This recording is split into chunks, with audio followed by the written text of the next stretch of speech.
Thank you, Will, as always. Thank you. Okay, I'd like to call the meeting to order of the City of Winona Plan Commission, Monday, May 24th. Would you please call the roll? Chair Moore. Here. Alder Goforth. Present. Ms. Fox. Here. Mr. Homburg. Here. Mr. Stein. Here. Mr. Holmquist. Here. Ms. Fallett. Here. Mr. DePula. Here. Thank you. Do I have a motion to approve the minutes from May 10th? I'll move to approve. Second. Do we have any corrections, additions, changes to the minutes? Hearing none. All those in favor say aye. Aye. Aye. Aye. Opposed? Aye. Minutes carry. Thank you. Do we have any appearances this evening outside of those that might be here for the public hearings, Doug? I did not receive any requests for anything that was outside of the agenda. Okay. Is anybody here this evening to make an appearance that is, again, not part of a public hearing? Okay. That being the case, I'll close the appearance section and go to number 5, unfinished business. 5A, the public hearing on the request of the Restaurant Depot for the approval of revised landscaping plan at 6950 Dishholt Drive, case number 2-007-2021. Who's here speaking on behalf of the Restaurant Depot this evening? I'm here, Heather Mize from ADA Architects. Great, Heather, welcome back. Good to see you again. What would you like to share with us this evening before we? So we have, and I don't know, Doug, if you have the plan available to put up. We had some comments, obviously, on the landscaping, and I think we have addressed those comments. So we have the new plan to review, and I can walk through what was changed there. I'm just going to pull it up now. Thanks.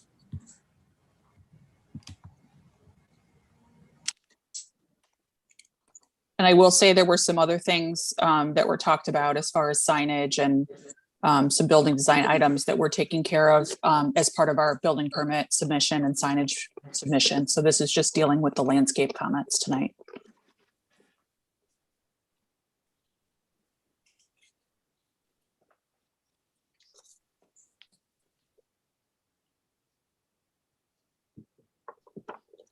Great. Okay, thanks, Doug. So there were a few areas of concern.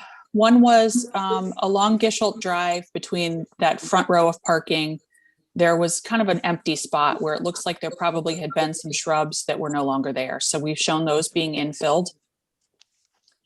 There was also a request that we put a tree on the north side of that customer entry drive coming off the road. So it was a new planting. We actually just relocated it, but near where we discussed putting the monument sign, we have a new tree on that side to add a little bit more landscaping to the north side of the property. And then just to the east, there was a landscape island that no longer had a tree in it. So it's between those two, yeah, right there. So we've added a new planting there. There was one tree, it looks like was misidentified. So it's just to the south of that 7 along Dishholt Drive. It was originally, let's see, I think it was originally identified as some kind of a maple, and it's been corrected on this to Prunus cerula. I probably butchered the Latin there, but it's a proposed evergreen planting that was shown in there. And then the last comment had to do with some species along the foundation plantings that were identified as invasive. And so we've removed those and we're replacing them. And again, forgive the Latin, with Deervilla lanicera, I think it's called, which is an alternate planting, bush honeysuckle. That's the extent of the changes. Great, thank you. Is there anyone else who's here to speak on the landscaping plan for Restaurant Depot this evening? Okay, that being the case, we'll close the public hearing and move to 5B, consideration of action on the request by Restaurant Depot for the approval of a revised landscaping plan at 6950 Gisholt Drive, case number 2-007-2021. Doug, would you like to kick us off, please? Thanks. Just very little to add here. The zoning permit was conditionally approved on April 12th, one of the conditions being that the landscape plan be revised and brought back. So the applicant has run through what they have done. Effectively, there is a total of 6 new trees proposed, 3 replacing existing that were deemed to be in poor shape. So a net increase of 3. All of them are 2.5 caliper canopy trees. The landscape points are met as well. The table is included on that submitted plan. The species as well appear to be acceptable per attachment 2 of the city's zoning code. And then finally, the staff recommends approval with the condition regarding the monument sign planting. That was not yet shown on this. There was, one of the conditions was effectively administrative consideration of the signage based upon Plan Commission comments. And that can include the monument sign planting. That's staff's recommendation. Thank you. Great, thank you, Doug. With that, I will open up to the committee. Chris, would you like to start us off? Yeah, sure. I think basically it looks pretty good. I noted that you're taking credit for a number of cottonwoods which clearly weren't planted and just grew up wild. I think you show 3, there's 4 or 5 of them there, and a box elder and a dead ash in the back. And I would, which would put you below the point totals you're looking for, but honestly, I would defer to Rob what he thinks about the landscape plan, and if he's happy, I'm happy. Okay, thank you, Chris. Thank you. With that being said, Rob. I think what's shown is reasonable. I appreciate you switching out some of those barberries with Direvilla. Pretty good on pronunciation too, I would say. Yeah, I think as a commission, we should push for more natives in our landscape plans in general. But yeah, I don't have a lot to, I think it's a reasonable landscape plan, and I appreciate you coming back yet again for this, so. Yeah, thank you. All to go forth. Oh, yeah, thank you. Yeah, I think it looks great. I think the mix of trees is going to provide a really nice, showy selection of blooms, spring through fall, and I think that'll fit in really nicely with Winona's mix. Just so you know, the Prunus cerula, that's actually a cherry tree, not a evergreen, but I think that's a really nice selection there too. And I really like the site, the location you chose for the monument sign. I think that's really good as well. I look forward to seeing that sign design come forward as well. Thank you. Thank you. Patrick? No real comment. I think it looks good, and I would support it. Okay, great. Corinne? Nothing wrong with reading your. I don't have any additional comments either. Okay, great, thank you. Susan Fox? No additional comments. I think it looks good. And yeah, I wasn't sure about the location of the monument sign either, but as long as that's being approved by the city, that looks great. So looks good to me. Great, thank you. Brian? Yeah, no concerns here. Rob covered everything. Thanks. Okay, great. That being the case, do I have a motion? So moved. Do I have a second? A second. Okay, Chris? I assume that includes staff's recommendation of final approval by staff of the foundation around the landscape ground sign plantings. That would be a question, Patrick, for you in terms, since you made the motion, if that includes the staff recommendation. Yeah, I agree that would include the staff recommendations, yes. Okay. Great, thank you. So I have a motion and I have a second. All those in favor say aye. Aye. Opposed? Okay, landscaping plan approved. Thank you very much. Great. Thank you very much. Moving on to 5C, pre-hearing conference on a request by One City Schools for consideration of a zoning permit for a new use at 1707 West Broadway, case number 2-010-2021. Welcome back, One City Schools. David, are you starting us off tonight?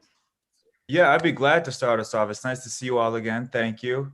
And I'll start us off by introducing you to some members of our team that I'm not sure you met at the last meeting. Ms. Tammy McCullough will be leading the beginning of the conversation. We're here along with Rafiq Assad with JLA Architects, along with Joe Lee as well. This is the architects team. From our last meeting, you may recognize Jared Smith of Boardman Clark and Annette Gelbach of Key Commercial Real Estate. They're with us as well. And we also have some more One City folk here that you probably have already met as well. Ms. Christine Hodge, Ms. Linda Allen here in support tonight. So aside from introductions, and if anybody I missed, I apologize. Eric Ploutz from Findorf Builders is here as well, representing our team here. I'd like to hand it off to Tammy. Great, welcome, Tammy. Thank you. It's a pleasure to meet everybody. I will be the project manager for this project from now till completion. So I'm excited to be a part of the project, and I've had a couple conversations with Doug already and to get me up to speed. But I am looking at what I can do. Is it possible, Doug, for me to share my screen? Yes, I will give you host privilege. Okay, thank you. Oh, man. All right. All right. How do I apologize. I'll share screen and I can choose. Now you should be able to share Okay. screen, pick the pane that you want to choose and go. Right. All right. There we go. Not as much experience with Zoom as I have been with Teams, but can everybody see my screen where it says One City School? Yes. Yeah. Okay, awesome. So as most of you know and are familiar with the location, this is the WPS campus. And so here is West Broadway, and this is Bridge Road here, excuse me. And this is the Beltline at the bottom of the page. The building that One City School is in the process of purchasing is what is referred to as the Nordby building. And it has parking behind it and an existing parking deck attached through an underground tunnel. I'll zoom in a little bit more so we can get a little closer view here. There's a lot of large woodland area, but I believe the entire property goes all the way up to the road coming in, Bridge Road, until it turns into Engle Street. So the idea here is that traffic, and we did, Alex Cohen is here from Ayers Associates to give us an update on a traffic study that was, we have a draft, we just received it, and we discussed it this afternoon. So I will introduce him shortly, but primarily we are anticipating that the majority of the traffic that comes to the school will come off of this intersection here. Because there's been some discussions at WPS about disconnecting this road, and Alex can talk more about that, so that the school traffic stays the school traffic and the WPS traffic stays WPS traffic. So Alex, would this be a good time to jump in? Certainly, as long as I correctly clicked unmute. Can you hear me? Okay, I will move over to those diagrams we were talking about, and you just tell me where to point. Okay, no, that sounds great. Yeah, so again, Alex Cowan with Ayers Associates. I'm a traffic engineer.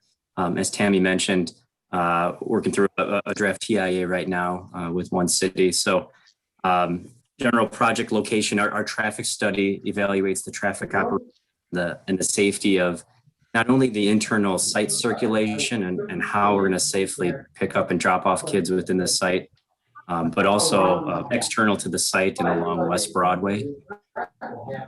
We looked at the study intersection of Bridge Road and West Broadway, right where Tammy's pointing. And as she alluded to, for the purposes of the traffic study, we assumed that all of the school traffic is going to be coming through that intersection.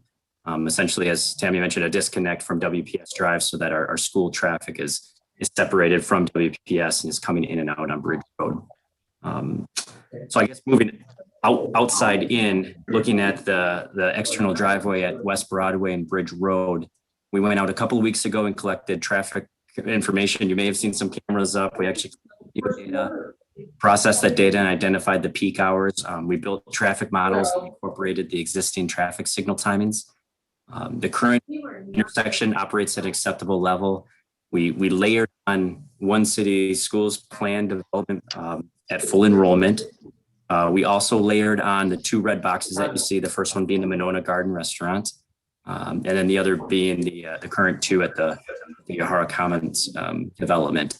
So we layered on the on-site trips, these 2 off-site developments. We also grew just the background traffic that's out there today. The DOT council on Broadway suggests there's been sort of an increase over the last decade, not a lot of growth. So we used 0.5% per year. So we've got background traffic growth, we have off-site developments, we have One City School, and even with all of that, our operations analysis suggests that West Broadway and Bridge Road, although some increased delay will certainly be seen by vehicles because we're adding more development, it would still be at an acceptable level. For those that are familiar, we use a level service scale, and we'd still be able to maintain level service D as in dog or better for all movements, which is generally within the peak hours what we try to attain. So that's up to a future year of 2045, a horizon year with the additional traffic data. The additional traffic development in the area. If you want to jump over to the other image, you can just touch briefly on some of the site circulation. Yeah, okay. This one or the next one? Next one would be great. Okay. Let me see if I can, I'll make it a little smaller so we can actually fit it on. Perfect. Oh, yeah. Wrong way. Sorry.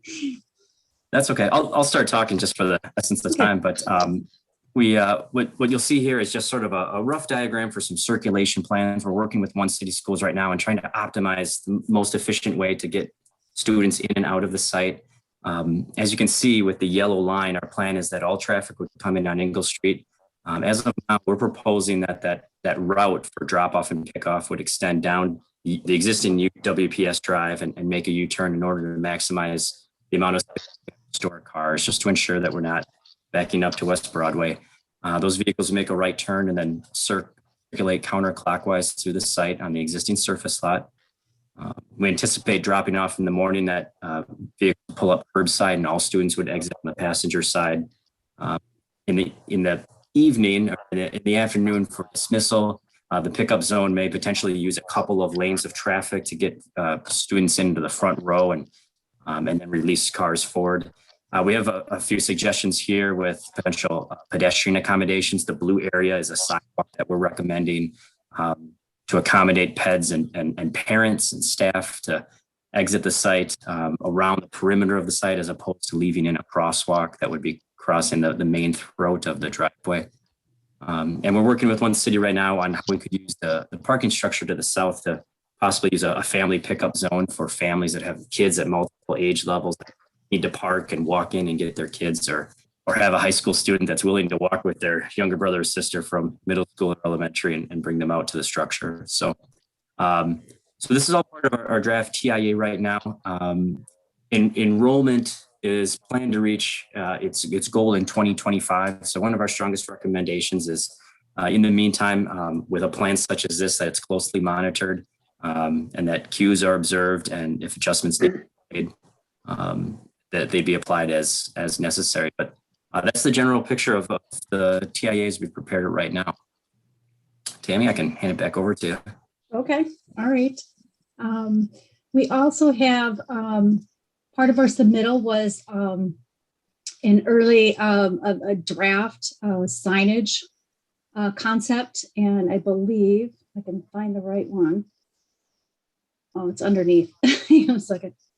There we go. It can, and David, I don't know, I can flip through these. These are just early concept signage ideas for the school, because we were asked at the last Plan Commission meeting to provide some early concepts. I know there's, I believe One City School is focusing right now on getting the zoning permission to occupy the building, and then perhaps submit the signage at a later Plan Commission date so that we can have a little more time to develop this properly. and after we've gotten some feedback from the Plan Commission this evening. This was, just like I said, this is some early ideas for a monument sign, and a couple of different ideas. So David, you want to chime in on here while I'm driving, or? Yeah, it's exactly as Tammy said. You know, we're right now we're just in a very early conceptual phase for how we want this to look. We have a lot of internal work to do with our team to make sure we're all aboard for the way that it looks, the style, the artwork. But we did want to bring before the city here some of our ideas, some of the areas of the building that we'd like to affix signage to. Including, for instance, that last picture was, yeah, like kind of the outdoor patio. You know, how the city would react to having a sign on so close to each other, but on other facades of the building. We also are still in the process of working out any potential easement or arrangement with WPS for them to maintain their monument signs. So, for instance, the next picture that Tammy showed you. That could be what it would look like if that were a One City sign rather than a WPS sign. But we're not at the point yet where we'd be asking you for anything concrete around that. But we did want to share with you some of the ideas we've been kicking around. Here's one for the parking deck. I would signal to you all now that this is one area where we're really thinking, because of its visibility on the bell line, that we'd really like to have something showing who we are. And that we're new to the neighborhood. So this would be one area that we're really keen on making sure it's very visible. All right. Then I will, thank you, David. I appreciate that. Don, going back to, in your submittal, you were given kind of an overall master plan, which is just talking about some future and just kind of showing that, a playground needs to be developed for the students. And then this is just very early conceptual. It's still kind of in the drafting board stages. But we wanted to share, One City School wanted to share this concept with the city so that, they could see and share with some of the excitement and have some ideas and feedback. There has been some development, however, on this, and we understand that this whole process for this piece is down the road, would require separate Plan Commission submittal, environmental impact statement, and another traffic study. So we are very clear that this is, and it doesn't impact occupancy of this building right now, but it is definitely something that One City School is investigating as a potential option. The other development that looks like is slightly larger soccer field. So they're still working through some of the programming and the concept ideas of it. But we're kind of looking at a bunch of different options as to what could potentially happen here. So very early stages, but this One City Schools wanted to make sure that the city of Winona understood that some things are being investigated, but approval is not being sought right now for this, just for the existing building and occupancy of the existing building. Don't want to take the eye off the ball here, but we did want to let you all know what our longer term plans for the site were, just in the spirit of openness. And we've heard you don't like surprises, and we wanted to not offer one later on. So, and then we have our program has been developed fairly well, of course, as we continue to work through the feasibility and the phasing of it. This is a program study at the whole thing. And Rafiq, did you want to talk and I can point, or do you want me to keep talking? I can walk through it if that's okay. Just tell me where I point. Well, as she's showing on the screen, this is the lower level, and we kind of color coded these plans for ease of identification. So the blue, most of the blue that you see is building support. That's most of the mechanical and IT type spaces with some restrooms, elevators, and just general building support. The yellow is academic support. So those are like auxiliary spaces to the classrooms. The orange will be the more instructional spaces. So on this level here, what she's pointing at right now is like a music classroom, and the yellow is some of the auxiliary spaces that support those practice rooms and training rooms. And then the yellow that she's pointing here is what's programmed as a technology hub, where we have all types of the latest technology type instructional things, 3D printers, audio visual, things like that. Most of their computers and all of the robotic type technology courses. And then the yellow is the indoor play space, and that's the only space on the lower level that has daylighting. So that's why that's located there. And then we can go to the next floor. Yep. Yeah, hang on here. Find my arrows.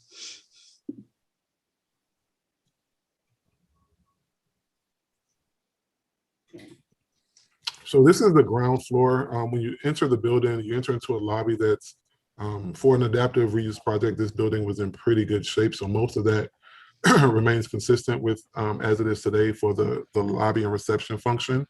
Just a couple rooms that needed to be switched a little bit. But as you come through the lobby, you come down into a commons area, which greets the students right outside of the major staircase. And then as you move through to the right of to the left of the building, you have the cafeteria and loading dock and commercial kitchen to the top. So the blue area is the loading dock and kitchen. The green is the servery space where they receive their lunches. And then just below that is the actual cafeteria where they will eat their food.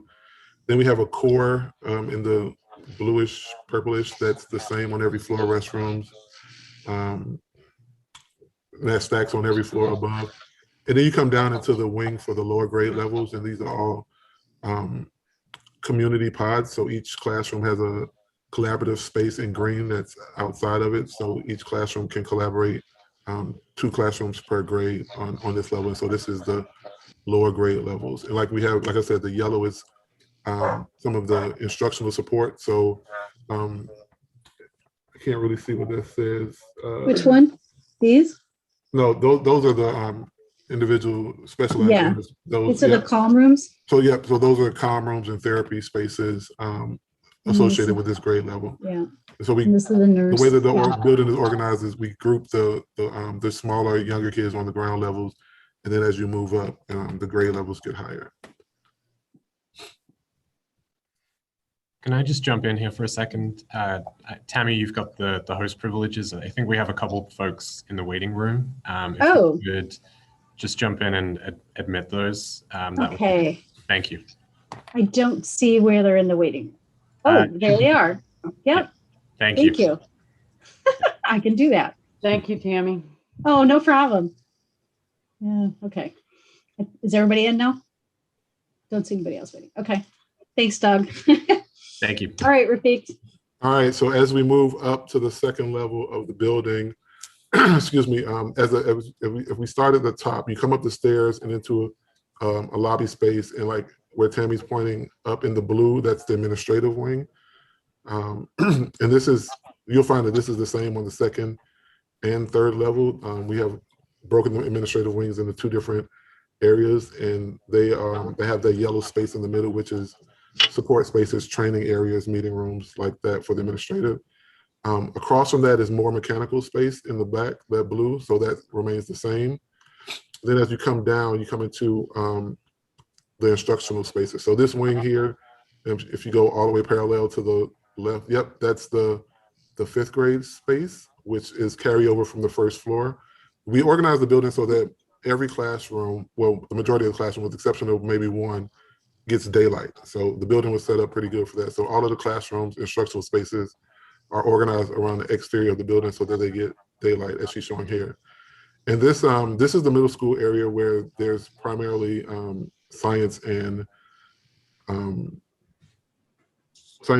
courses. So the bottom where she has her cursor are science labs with the laboratory space just above it. So you have the lecture towards the bottom and then the labs towards the interior of the corridor. And then you see the locker and storage spaces in the middle, surrounded by collaboration spaces, soft seating, and community spaces like that. And we can go up to the top. Okay.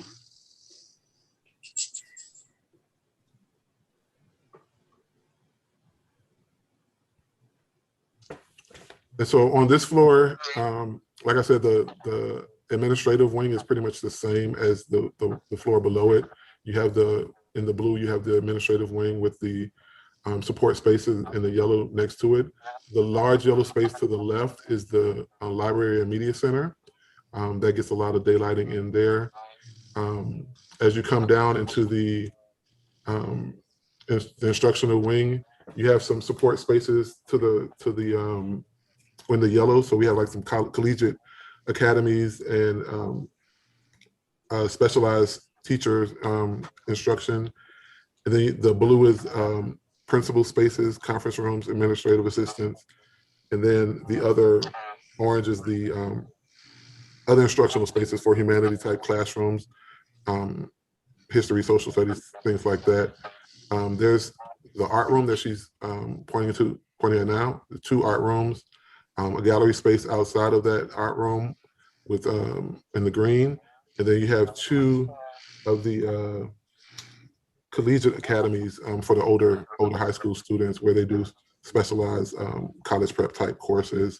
And again, we have the green collaboration spaces around some of these areas for students to collaborate. And that's a quick overview of the plans. Thank you, Rafiq. Mm-hmm. I think then that is pretty much everything we had submitted except for the declaration of easement that the attorneys came across. And I don't know if this would be the time to talk with it or if that should be taken offline to discuss with the city.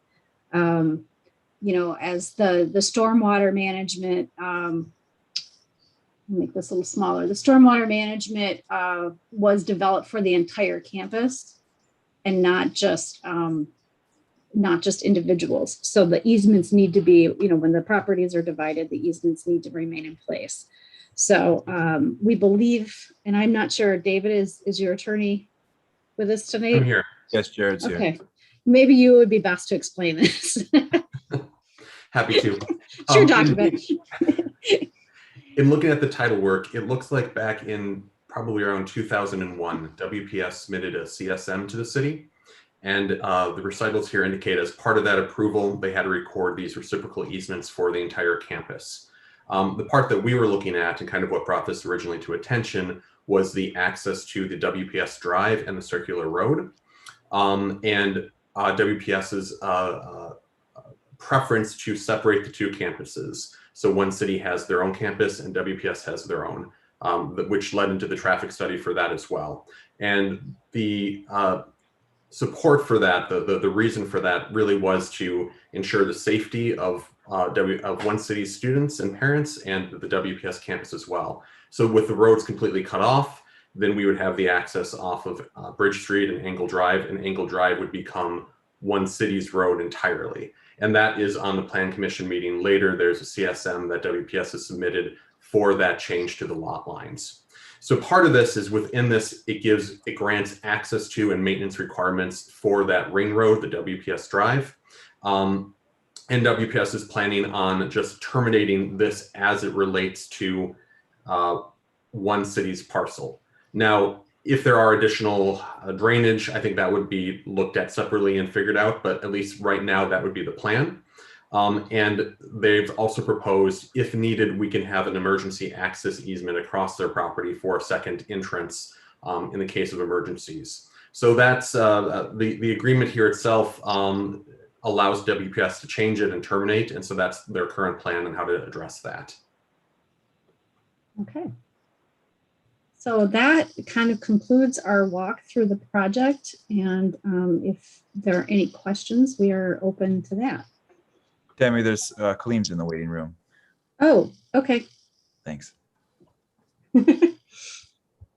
I can probably, I mean, Doug, do you want control back? I can reclaim it, and then if anything else comes up, I'm happy to kind of lead that. Okay, I'll certainly. take it back. Okay. Right. Thank you. Thank you, Tammy. Thank you all for the presentation. With that, I will open it up to feedback from the Plan Commission. But I want to start with Doug Thank you. First. Thank you. Can I just ask you to stop sharing the screen as well, please? And then we can get the gallery view back up. That would be great. Thank you. Perfect. So from a staff report point of view, the comments here really, it's the second pre-hearing. The applicant is hoping to submit formally at the next opportunity. So this is kind of the last workshop discussion is what they're hoping for. So a lot more detail was shared than was discussed at the first pre-hearing. Included the floor plans and all the elements that have just been run through. A couple discussion points that I was hoping to flag here were, sort of related to the traffic impact analysis, the TIA, for both the pickup and drop off, just thinking about how site circulation, certainly at a surface level, would work. Also, I know from the first discussion, there was talk about the outdoor play area. In the site master plan, it did show a future playground, I believe at the northeast corner, but just sort of when the scheduling of that may come in for the younger students that would be potentially starting this fall. So just a little bit of a discussion about that. The signage as well, of course, it wasn't a formal submittal, but the recommendation is that the applicant submits that as part of a comprehensive sign plan. But it was shared tonight, the desire certainly for the parking lot, signage on the parking lot for beltline visibility. So just any high level concerns or comments would be very helpful. Any critical pieces that need to be changed or altered. And then finally, just to call out the landscaping and lighting, neither of those have been submitted. Obviously, it is an established site that is on an existing campus. So just feedback really from the commission as to what they're looking to see, if that's something, some direction as to whether that's something that should be drawn out, that should be included within the formal submittal, and to what extent, they may be looking for improvements there. So just something else to call out. And then finally, the stormwater and those elements, the formal submittal will be shared with Rebecca for plan review. Most likely, that there's not too much at this point, site disturbance and things like that, but there may be, discussion ongoing with the stormwater, certainly as it relates to the larger campus and the differing ownership and things like that. So with that, I would open it up to discussion. Thank you. Great. Thank you, Doug. Rob, would you like to kick us off on this one? I'm not sure what is appropriate with AIRS doing the traffic impact statement, Doug. Good question. I mean, maybe not to discuss the site circulation. Seems anything relating to the TIA would probably be a reasonable, to the other points, I think it would be appropriate. And I defer to Nancy's opinion on that as well, but I think that would be an appropriate place. Okay. Thanks. Then I will hold comment on that. In general, it's an impressive package you put together again. I appreciate you walking through all the steps you've taken so far. Touching on a couple of comments that Doug had mentioned. I guess my biggest question has to do with timing and scheduling for some of these things like playgrounds, demoing and rebuilding of new structures. I'd be curious to know when in the timeline, if you're even that far along. You're doing some massing studies already, but I'd be curious to know a little bit more about that. Yeah, I'm sorry, I can't hear you. Yeah, everyone put their mics on mute. I'm getting a lot of feedback throughout the whole thing. Yeah, we've already asked via the chat for several people to go on mute, but if there are any people that are not yet on mute, that we are getting some feedback. Thank you. Go ahead, Rob.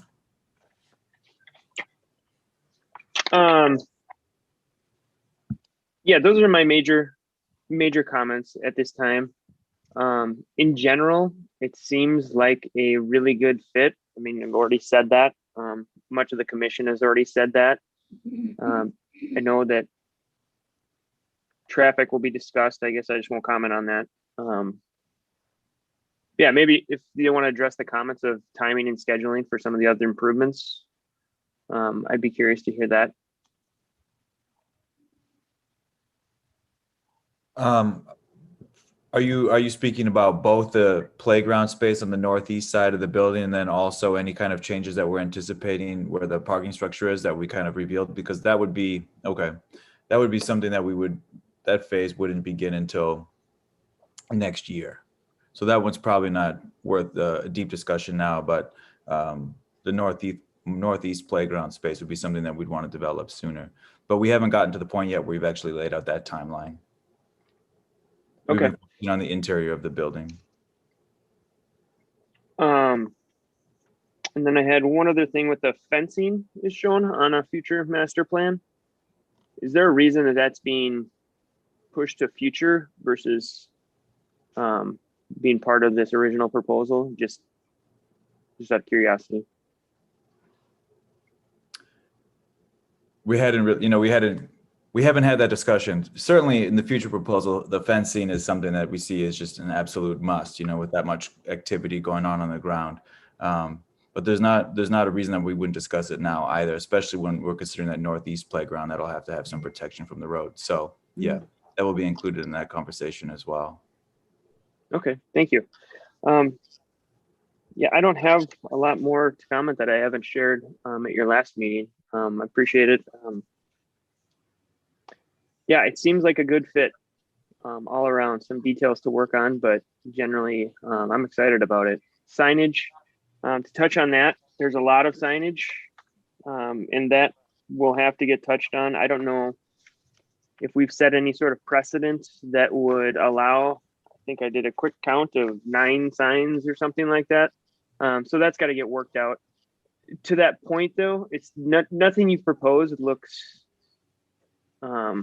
inappropriate necessarily, but that would definitely have to just get worked out. Yeah, so. And that's also for internal discussion as well. So we were throwing everything at the wall, but yeah, point taken. No, and I appreciate sharing the concept plans for the athletic facilities too. It is nice to know, kind of see what's going on behind the curtain a little bit. So I appreciate that. Thank you. Is that it, Rob? Yeah, for now. Thanks. Okay, great. Thanks. Brian Holmquist? Yeah, I agree. I think this is a wonderful fit for this location. I went out there again today and just drove around this particular site just a little bit more. If you don't go back into the WPS campus very often, it's an amazing large campus, and just to get an understanding of how this would fit as a separate campus than the WPS larger campus currently. And I think like the CSM division and how the access through Ingle just is a wonderful fit. I like how you've started with some of the initiation around just a traffic management plan as it relates to pickup and drop off. I'm very familiar with pickup and drop off concerns as it relates to schools. And it can be a major hassle, and early planning is very, very wise. And it looks like you guys have done a lot of good planning, including the idea of like multiple lanes coming in through there. And everybody will wonder, like, why are you looping them down so far to make a U-turn? It's clearly a good idea, given the space that you have of pulling more cars away from that entry and exit point, and having a clear delineation of when you're coming in, you're taking a right, and when you're leaving, you're taking a right. So just very well mapped out. I'll be curious with the traffic impact analysis. That's a major piece with lots of different moving parcels that are connected or in this near area that I think we have concerns about how development on this site, as well as some of the other adjoining sites in the area, and the impact on that bridge and Broadway intersection. So I'll be curious to see how that evolves over time.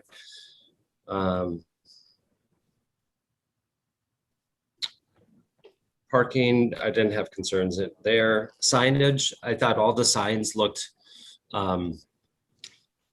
agreeable. I would encourage you not to have a sign with "Here's our team" and a photo of your team. You'll be changing signs a lot if you do that. So I'm sure you guys will figure that out internally. But other than that, I agree, you know, where Rob pointed out the multitudes, numbers of signs and where they're located. And I'm sure Doug can help you guys as you guys are looking at how to kind of look at the code and how it relates to your building and your site. I agree that some signage on that parking deck is just ideal for signage from that side. I did have a question about, there was a mention of a sign to be able to have people be able to recognize the campus from Broadway. Can someone indicate where you're hoping to put a sign that people from Broadway would be able to see? At the very, kind of as you come in from Bridge and then start coming down Angle, there's a piece of land there, just a small margin behind where the bus stop is. It could be a potential location. Okay. Mm-hmm. Okay. Yeah, I guess I didn't go poking around there too much to take a peek, but I do agree it's gonna be, that would be more of the challenge, is to get good vision from Broadway. I think you have great exposure on the Beltline. Yeah. The Broadway exposure is going to be a little bit more challenging. So hopefully we can find a suitable location that fits for there.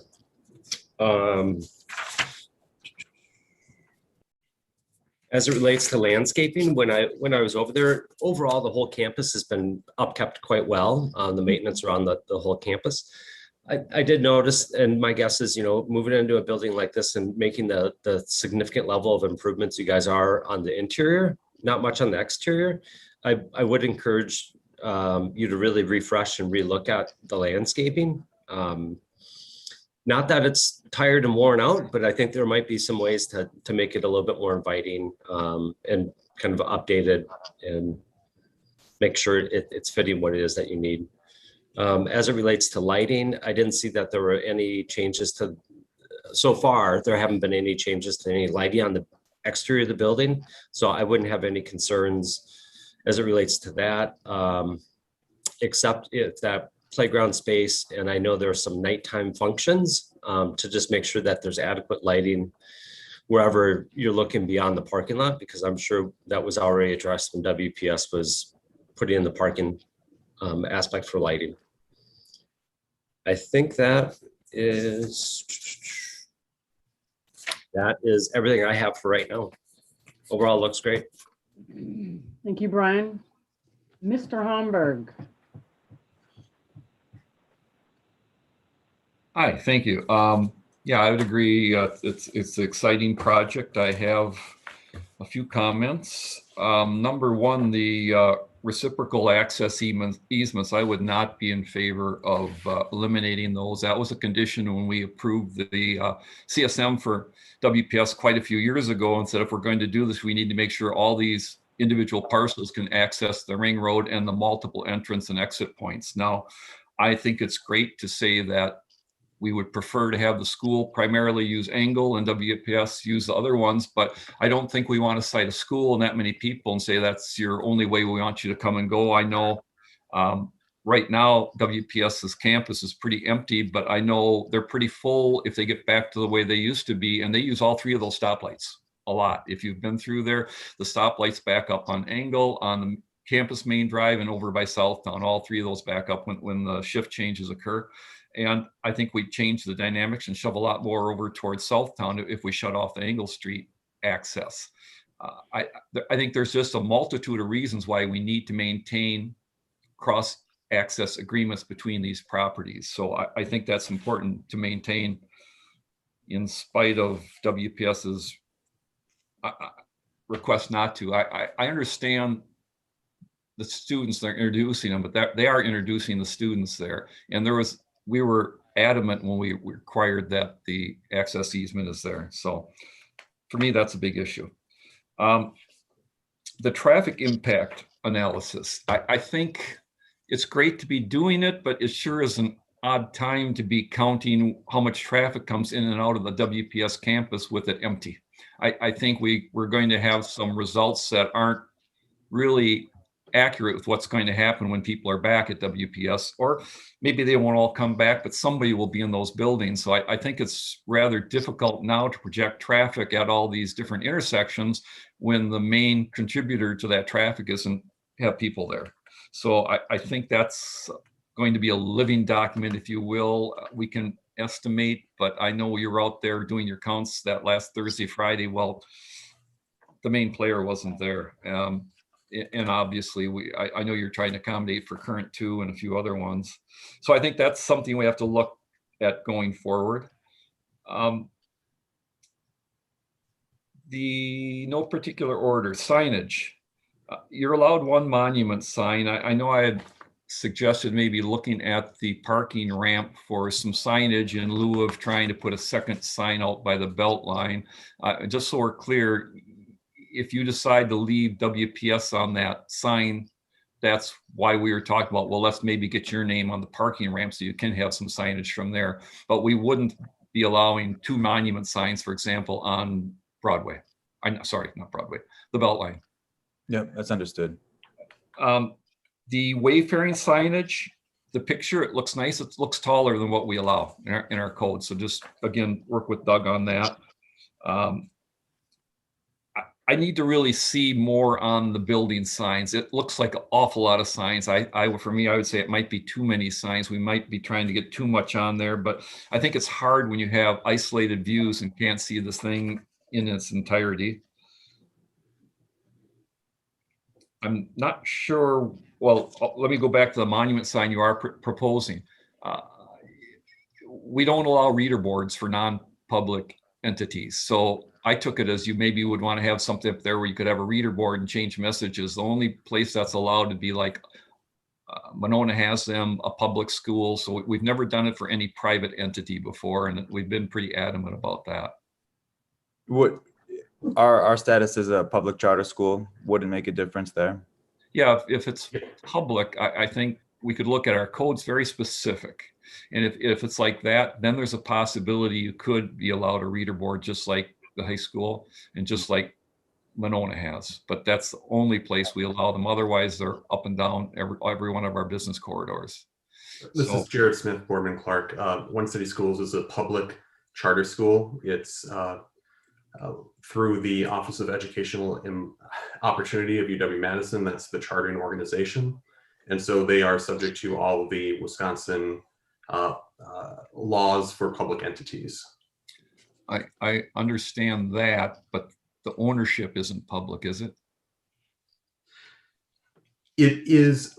So the One City School Board is also the board of the One City Incorporated, a non-stock corporation, but it is in fact a public school, what they're operating. So the operation is a public charter school. Okay, I would recommend, Doug, we just get an opinion from the city attorney, make sure we're good. I'm not trying to oppose it. I just want to make sure we're very clear with how we're following our ordinance on that. And I did get that right, didn't I? You were anticipating, would they jump real high if we put a reader board on there? Well, it was worth, yes, it's something that we're curious to know what your reaction would be. No doubt. No doubt. You were going to say it was worth a shot. Well, as a school, I think there's a really strong reason to want to have a message board with all the various events and updates that we'd want for our families as they come and go. So I think there's compelling reasons for it.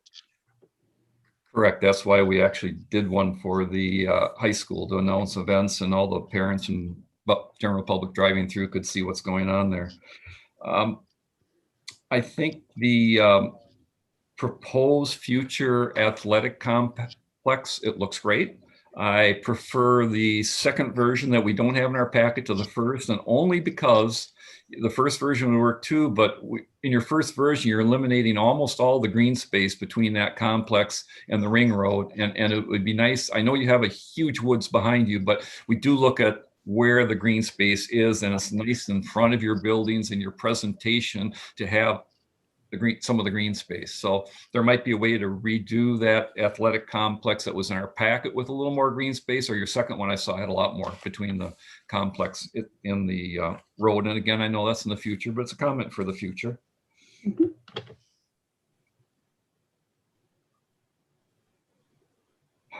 I know I had something else. Well, Madam Chair, I reserve the right to raise my hand because I'm just not finding it in my notes right now. But I mean, overall, I think it looks great. We need to work on signs.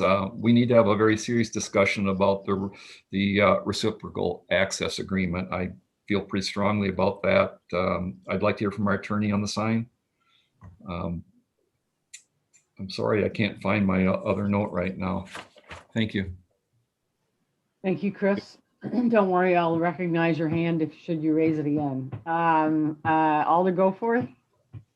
Thank you. Yeah, I don't have a whole lot to add. I guess I do feel as a major public school that the signs seemed adequate to me. I mean, you definitely want to have a lot of signage. I agreed though that the sign with the team photo would become your nemesis. As soon as you put that up, you know you didn't need to swap it out. But I also understand kind of wanting to have some, pictures of people and representation there. And I thought, you could do something where you have some high achieving students that get a photo up there each, for 6 months or something. That might be kind of fun. There would be rotating pictures, no doubt. Okay, yeah.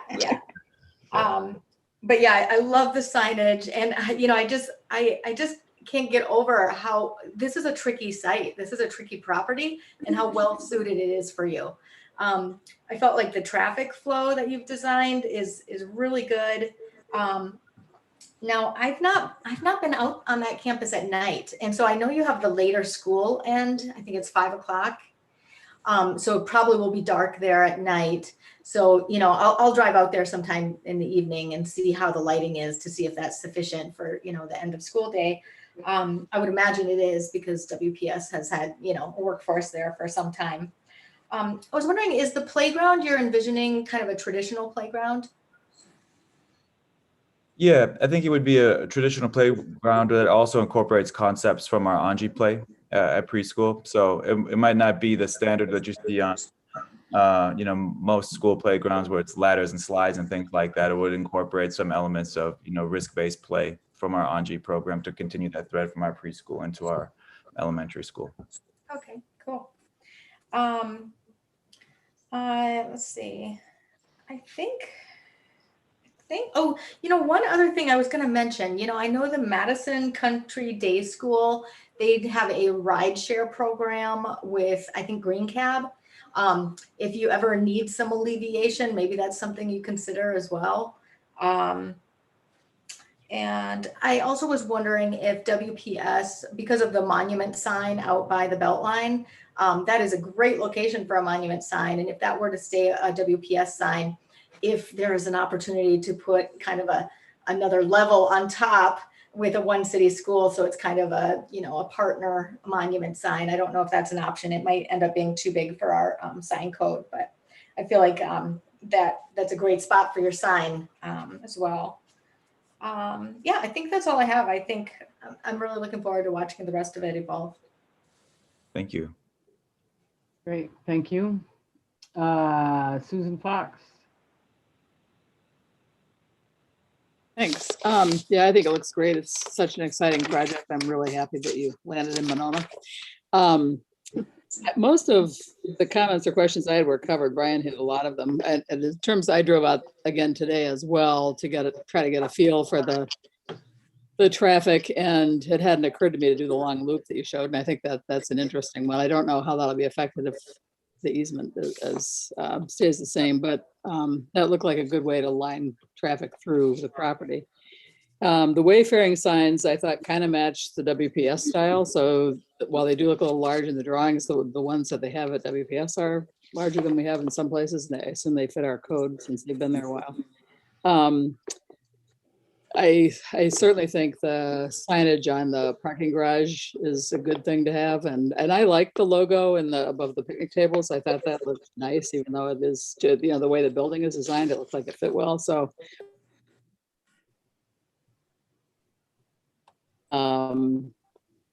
as I was driving out where you'd put a monument sign that you could see from Broadway, but I'll leave that to you guys to work on more. That does look like a challenge. I don't have any other questions, I don't think, than what's already been answered. I guess I would assume when you talk about the playground coming up sooner rather than later, would that maybe happen sometime during the school year, or hopefully, or, I mean, if you're not, you probably won't have it ready for fall, I suppose, but. Not likely for fall, no. Okay, but you might be coming. Oh, the other thing I guess I thought I had read somewhere too, in terms of the traffic that you had talked about as you add grade levels, perhaps there would even be some staggered starting times, which that might also alleviate traffic if you have older kids coming a bit later. Of course, if you have families, they're going to want to come at the same time, but I didn't know if you were still thinking about that as well. And yeah, that's something we discussed today.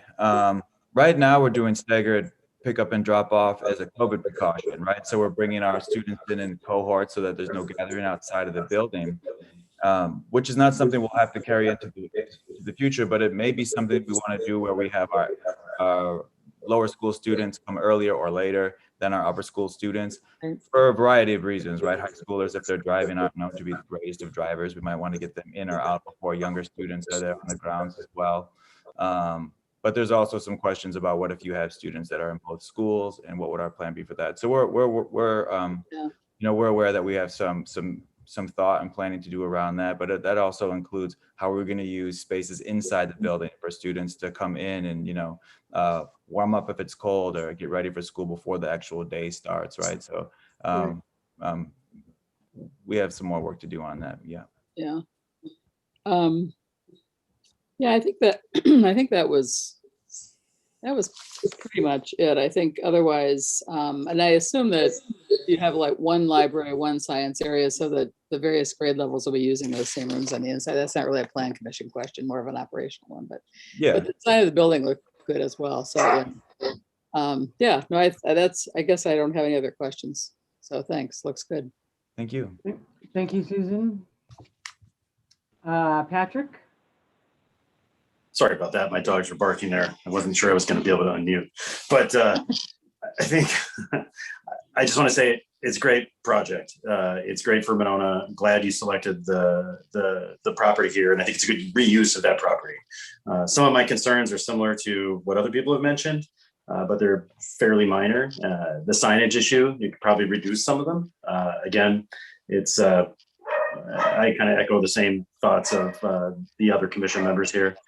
In that regard, but I think it's really well thought out, and I just like to say I think it's a great project. So I don't really have much else to add. I think everyone else has covered it. And that tends to happen when you're the last one, and the dogs are barking again. So I'm going to go back on mute. Okay. Anyway, Thanks. Thank you. Corinne. You're not last, Patrick. Yeah,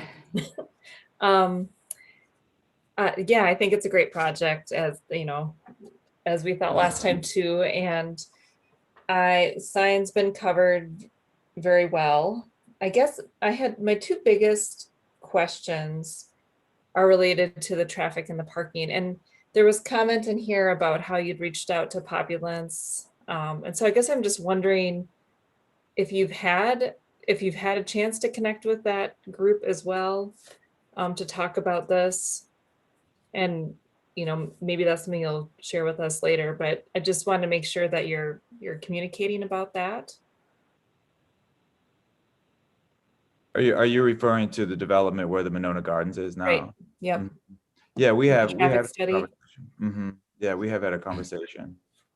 Yeah, but absent the traffic study, other than just understanding that we'll both be on the property and both adding traffic to the intersection.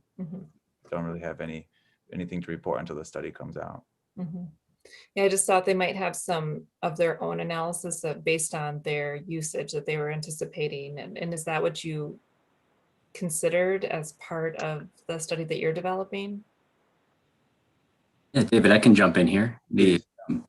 For that development, we used the same IT trip generation manuals for the types of developments. We got the rundown on the dwelling units and the potential mix with the commercial uses, and did an estimate of how many trips we could expect once that comes online, and then assigned all of that traffic to the same Bridge and Broadway intersection and layer that on top. So we have that in for our assumption, our first analysis year into the future is the 2025 when one city reaches full enrollment. And we assumed in our modeling at that point that the development there at Winona Garden is online as well, and all those vehicles are present as well. Okay. I mean, you had mentioned the property, but I wasn't sure if you meant the property as it is now, or if you were considering the property as it was proposed. And those are very different numbers. Correct. They will be, at least. Correct. Proposed. Okay. But I think Chris's comment was a really good one too. There's not, we're just getting, in the next few months, I think we'll start to see things get back to what they were like maybe last February and not what they are right now. And it's hard to know what that's going to look like. So, I do think this, I didn't think about the long drive U-turn into the site as a way to drop the kids off. And I do think that seems like a great option. But yeah, people could still be sitting at that light quite a bit. It's just hard to know. The other question that I had, and this is about the athletic facility, which I know you're still in, it's just in the brainstorm phase more, but one of the things I noticed is you mentioned that it would have about 250 parking stalls. And I guess in looking at your materials and your estimates, I know you'll get more specific numbers with those as well, but you have that you would even, anticipate 300, maybe even more. You don't think it'll be more than 400, more likely around 250 to 300. But if that's what the parking needs that you anticipate are, I guess I just would encourage you to really think about that when you're thinking about designing some kind of an athletic facility, because you want it to be able to meet your needs as well as, and we don't have, as far as I don't remember seeing in our standards that we have any guidelines for this type of a facility. So I have no concept for what a parking requirement for this type of a facility would be. I think we'd need to get some more information about that. If it's a soccer field, that's different than if it's like a field house with 4 basketball courts and you have, 8 different teams and all the big tournament. I mean, so I don't know. I think the use that's inside is going to drive how much parking would be needed for a non-school use. Like if you would want to rent that out for income or whatever for tournaments to come in. So I think, I guess I just encourage you to really think about that. I also agree with Chris's point about just the quick look of the second image that you had, the second design, how it was more on the paved area that you already have with the road looping around it. That seemed like a nicer fit. It was a little closer to the building. It'd be easier for the students to get back and forth from the building if they didn't want to go through the tunnel. So let's see. And then I guess, yeah, do you have any idea for how the kids are going to be able to get outside until you have that outdoor playground? Are you going to use the parking lot as when they're not drop off and pick up? Is there going to be some ability? It looks like there's a little bit of lawn area, but I didn't actually go look at that part again with this in mind. So is there a way that you could use? I guess I'm just wondering how the kids are going to be able to get outside. Yeah, for this initial phase, as we're getting into the building, we'll have to do as we do now.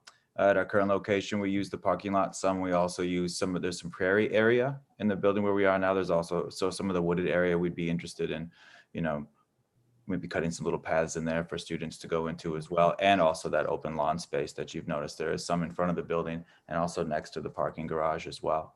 So we'll make use of those areas for outdoor play.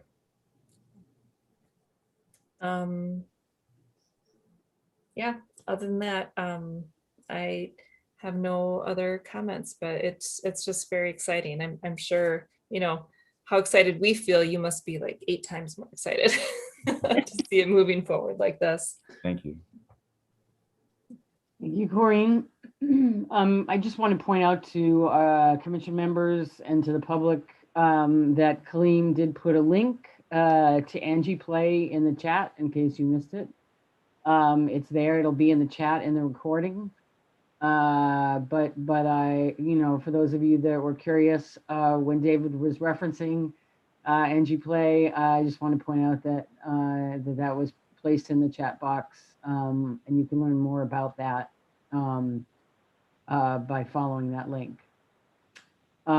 Anything else from committee members? Did I miss anybody? Chris? I knew I had those notes there under the plan. I couldn't find them. So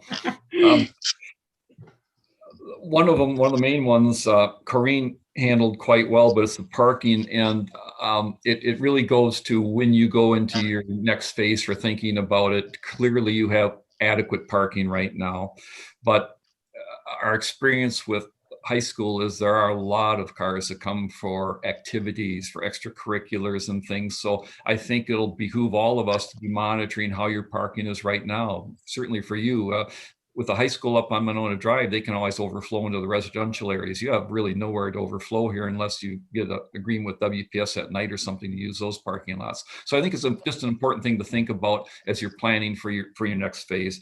I just wanted to mention the playground, I think, is in a fine spot. It's good. You can isolate the kids there. And then the last thing was the queuing. We didn't have it in our packet. I saw it on your presentation where you're coming down and making the U-turn. And I would caution to make sure that, for example, a pickup truck can make a U-turn in that space. I'm not sure a pickup truck can make a U-turn in there. So it would be something to really look at. I'm all for all the queuing we can get, but certainly we don't want to have somebody making a Y-turn in the middle of everybody coming for the kids to come in the middle in the morning. That's all I have. Thank you. Thank you. Any other commission members? Any other feedback for One City this evening in this pre-hearing? Brian?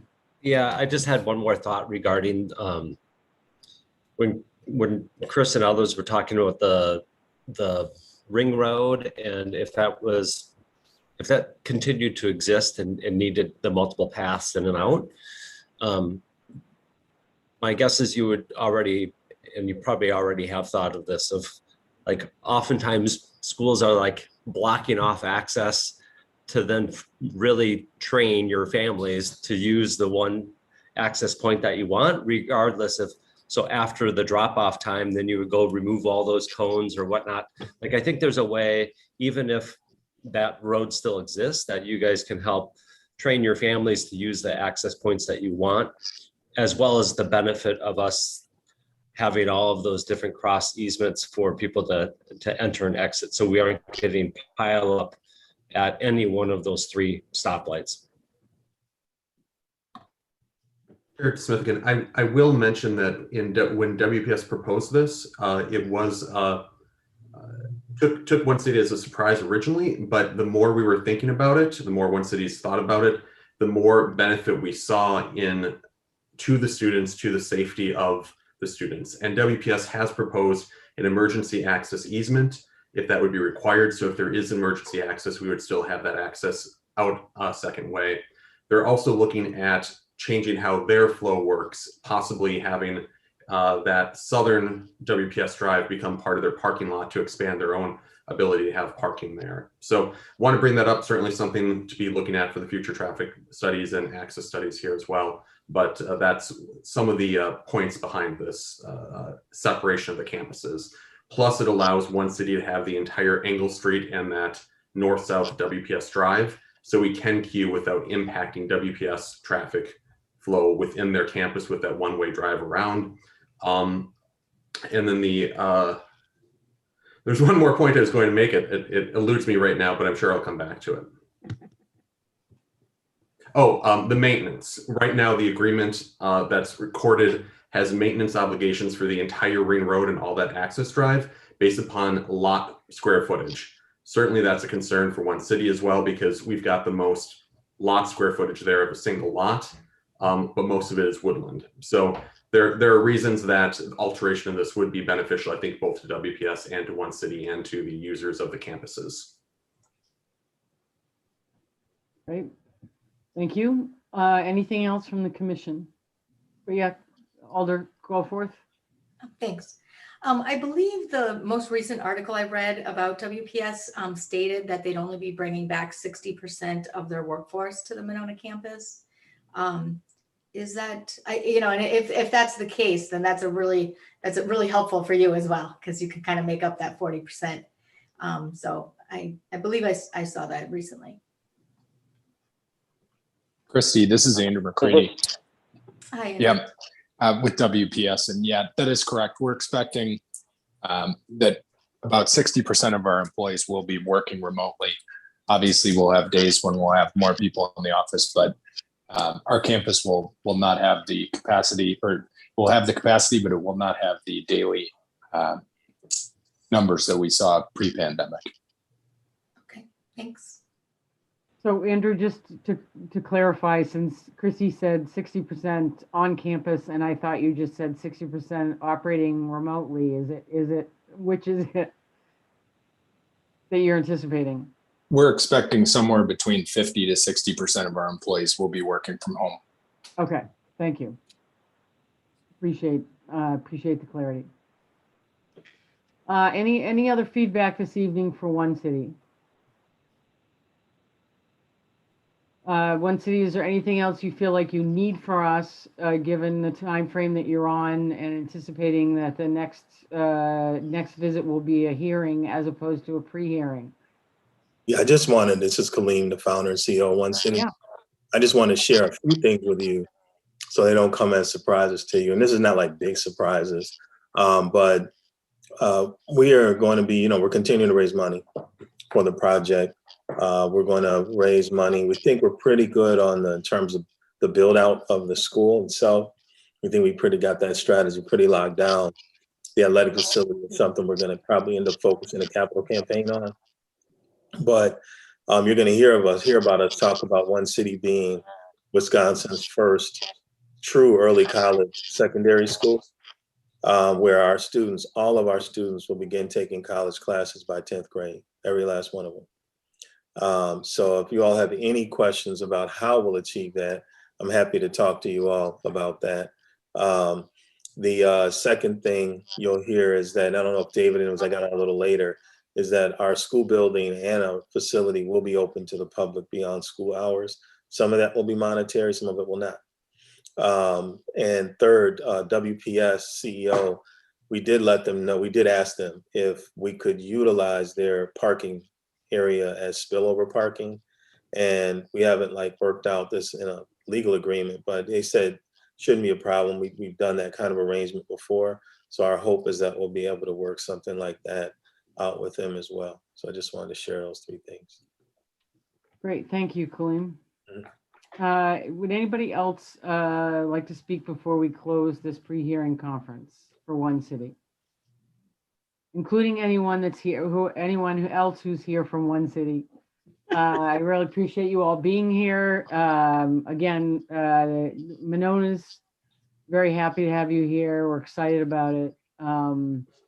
We hope our feedback this evening was helpful to you all moving forward. And I know that Planner Plowman is available, as are the rest of us, as you move forward with your continued planning. Unless Nancy, I just had one more thought. I guess when you come back with the full proposal with the signage, I would encourage you, even though there was some hesitation about the reader board, to think about that, because it is really useful for a public school, and this is a public school. And so it depends on where it is. And I mean, I don't think it should be looked at as something that we would rule out. Just wanted to clarify. Thanks. Right. Okay. Great. Thanks, Susan. Anything else? Terrific all. Again, thank you very much for being here. Thank you for thoughtfulness in sharing your plans. Absolutely. Tonight, and we'll look forward to seeing you all again. Thank you. And we appreciate the feedback. Absolutely. Have a good evening. You too. Thank you. With that, we'll move to 5D, pre-hearing conference on the request by Populance LLC for consideration of a zoning permit of new construction at 6501 Bridge Road, case number 2-006-2021. Chris, are you with us this evening? Yep. Hi, guys. Sorry about that. Hey, welcome back.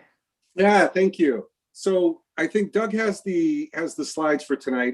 We don't have a whole lot. We just wanted to give you guys some updates.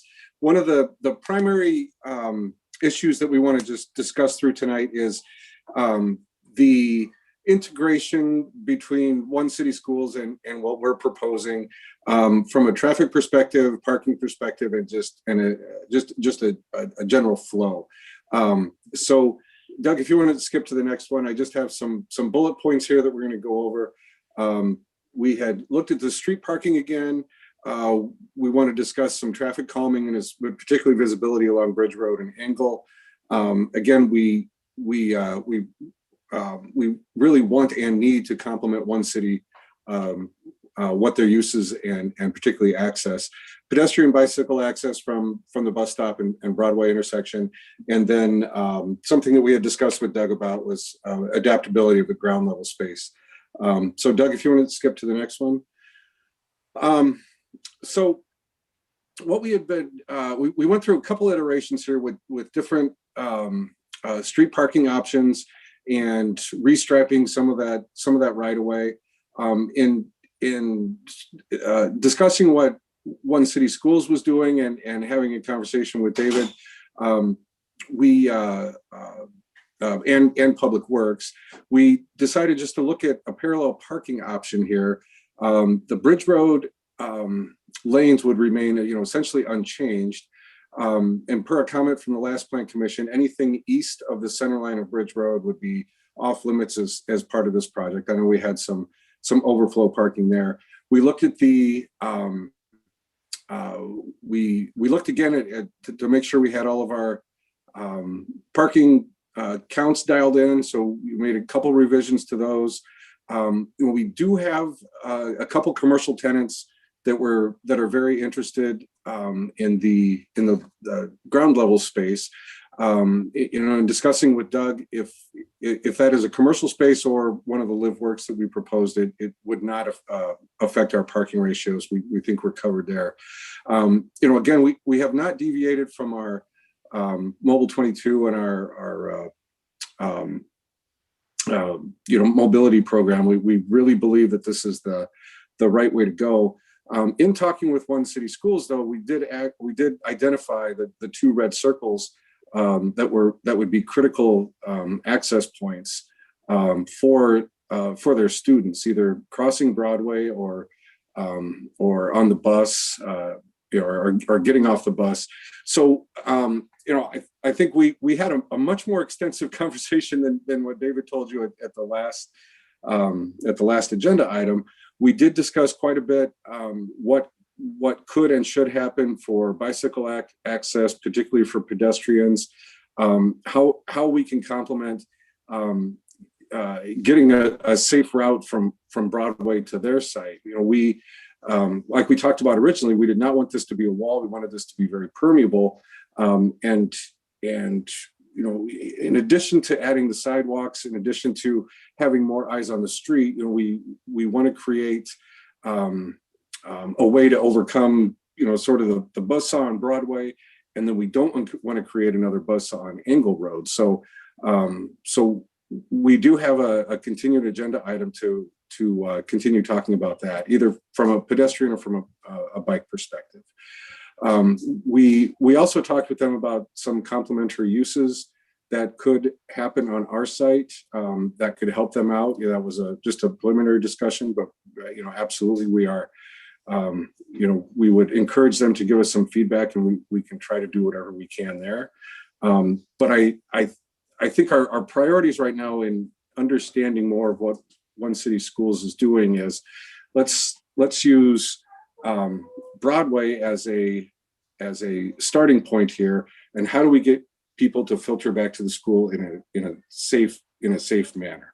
So part of that is adding sidewalks. Part of that is working on some bike paths, and part of that is working with Mobile 22. So we are developing a comprehensive plan with them now. This was just an initial meeting last week, but we definitely got a lot of ideas and got a lot of good feedback from David. So, and then in addition, in addition to the Mobile 22 car share and community car, we're also working with them on bike and scooter access, electric scooter access to on the site, and we want to distribute those throughout the site publicly as part of B-Cycle and Mobile 22s, and also private bike ownership that would be located in the lower level garage. So I think, Doug, do you want to skip to the next one there? Yeah, that's just the existing site showing the right-of-ways, nothing new there. So that should be part of your packet. We have a total deficit of 12 stalls when we implement when we change the street parking and implement the Mobile 22 comprehensive program. And we will be continuing to discuss with one city about potential for some shared parking with them as well, in a sort of a worst case overflow situation. Now, from the last couple plan commissions, I think these were great comments. We had settled on a 50% mix of dedicated commercial and retail, commercial retail and live work, which is we think is a great concept. There was a conversation that came up, which was, well, what if there's no demand for commercial? Can those be adapted to something else? Or if there's 100% commercial, can we still do that? And the answer is yes, it would. I think we would be amenable to just coming back for a blessing on that to the Plan Commission based on the market demands throughout construction and how these lease out. So we discussed the street parking, we discussed bike parking at grade and in the parking structure. Doug, hit the next one. So yeah, this is just kind of a summary of our parking analysis. Again, we've got the pickup and drop off first part of Bridge Road, and then we have a couple along Angle closest to the site, working within the existing right of way, adding the sidewalk on Angle, adding the sidewalk on Bridge Road, and then some potential overflow parking on the west side of the site in that existing right of way, and then again, just being in communication with one city on potential paths and really understanding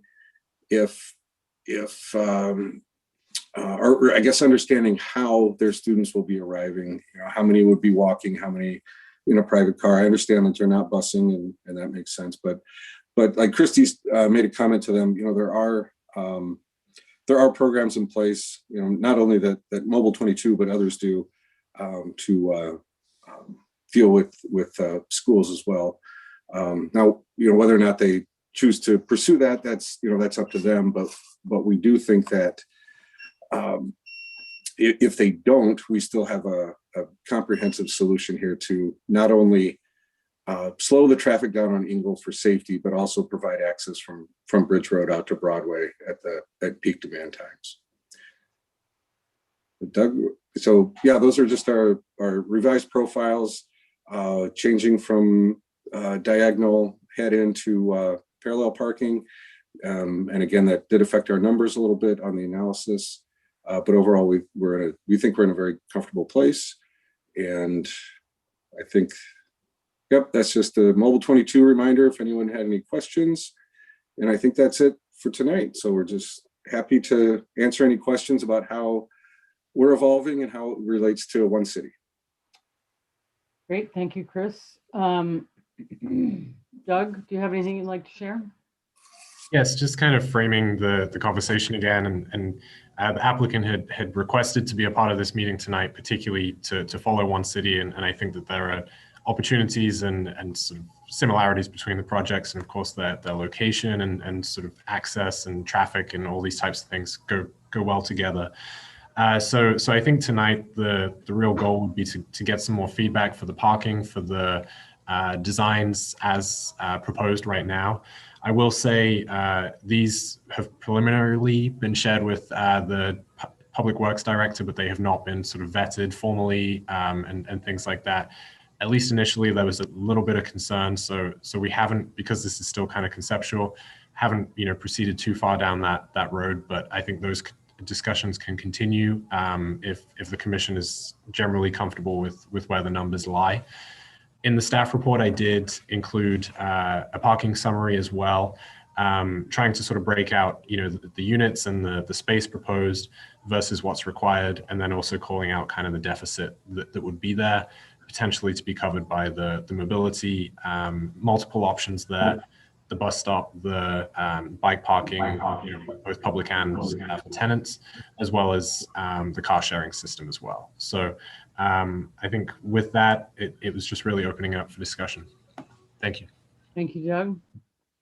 Chris, would you like to start off this evening?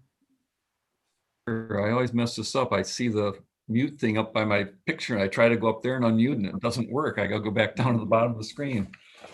Thanks. Well, for a start, for me, it's still the parking. I think you're low on what you think you need. The example I'll use will be the live work portion. You've shown stalls that you'd have for the occupancy, but it doesn't really show anything for any customers or whoever might be visiting that live portion. So it's really assuming that nobody ever comes, and we talked about this being, activity and people down there. So if somebody's coming, there's no parking stalls allocated in the analysis for that. I see that you said 21 stalls for the rideshare. That's a lot more than you said last time. Maybe you could talk about that a little bit, because that leaves only 37 stalls downstairs for anyone else, and 21 stalls at your anticipated 5-to-1 would be 100 users.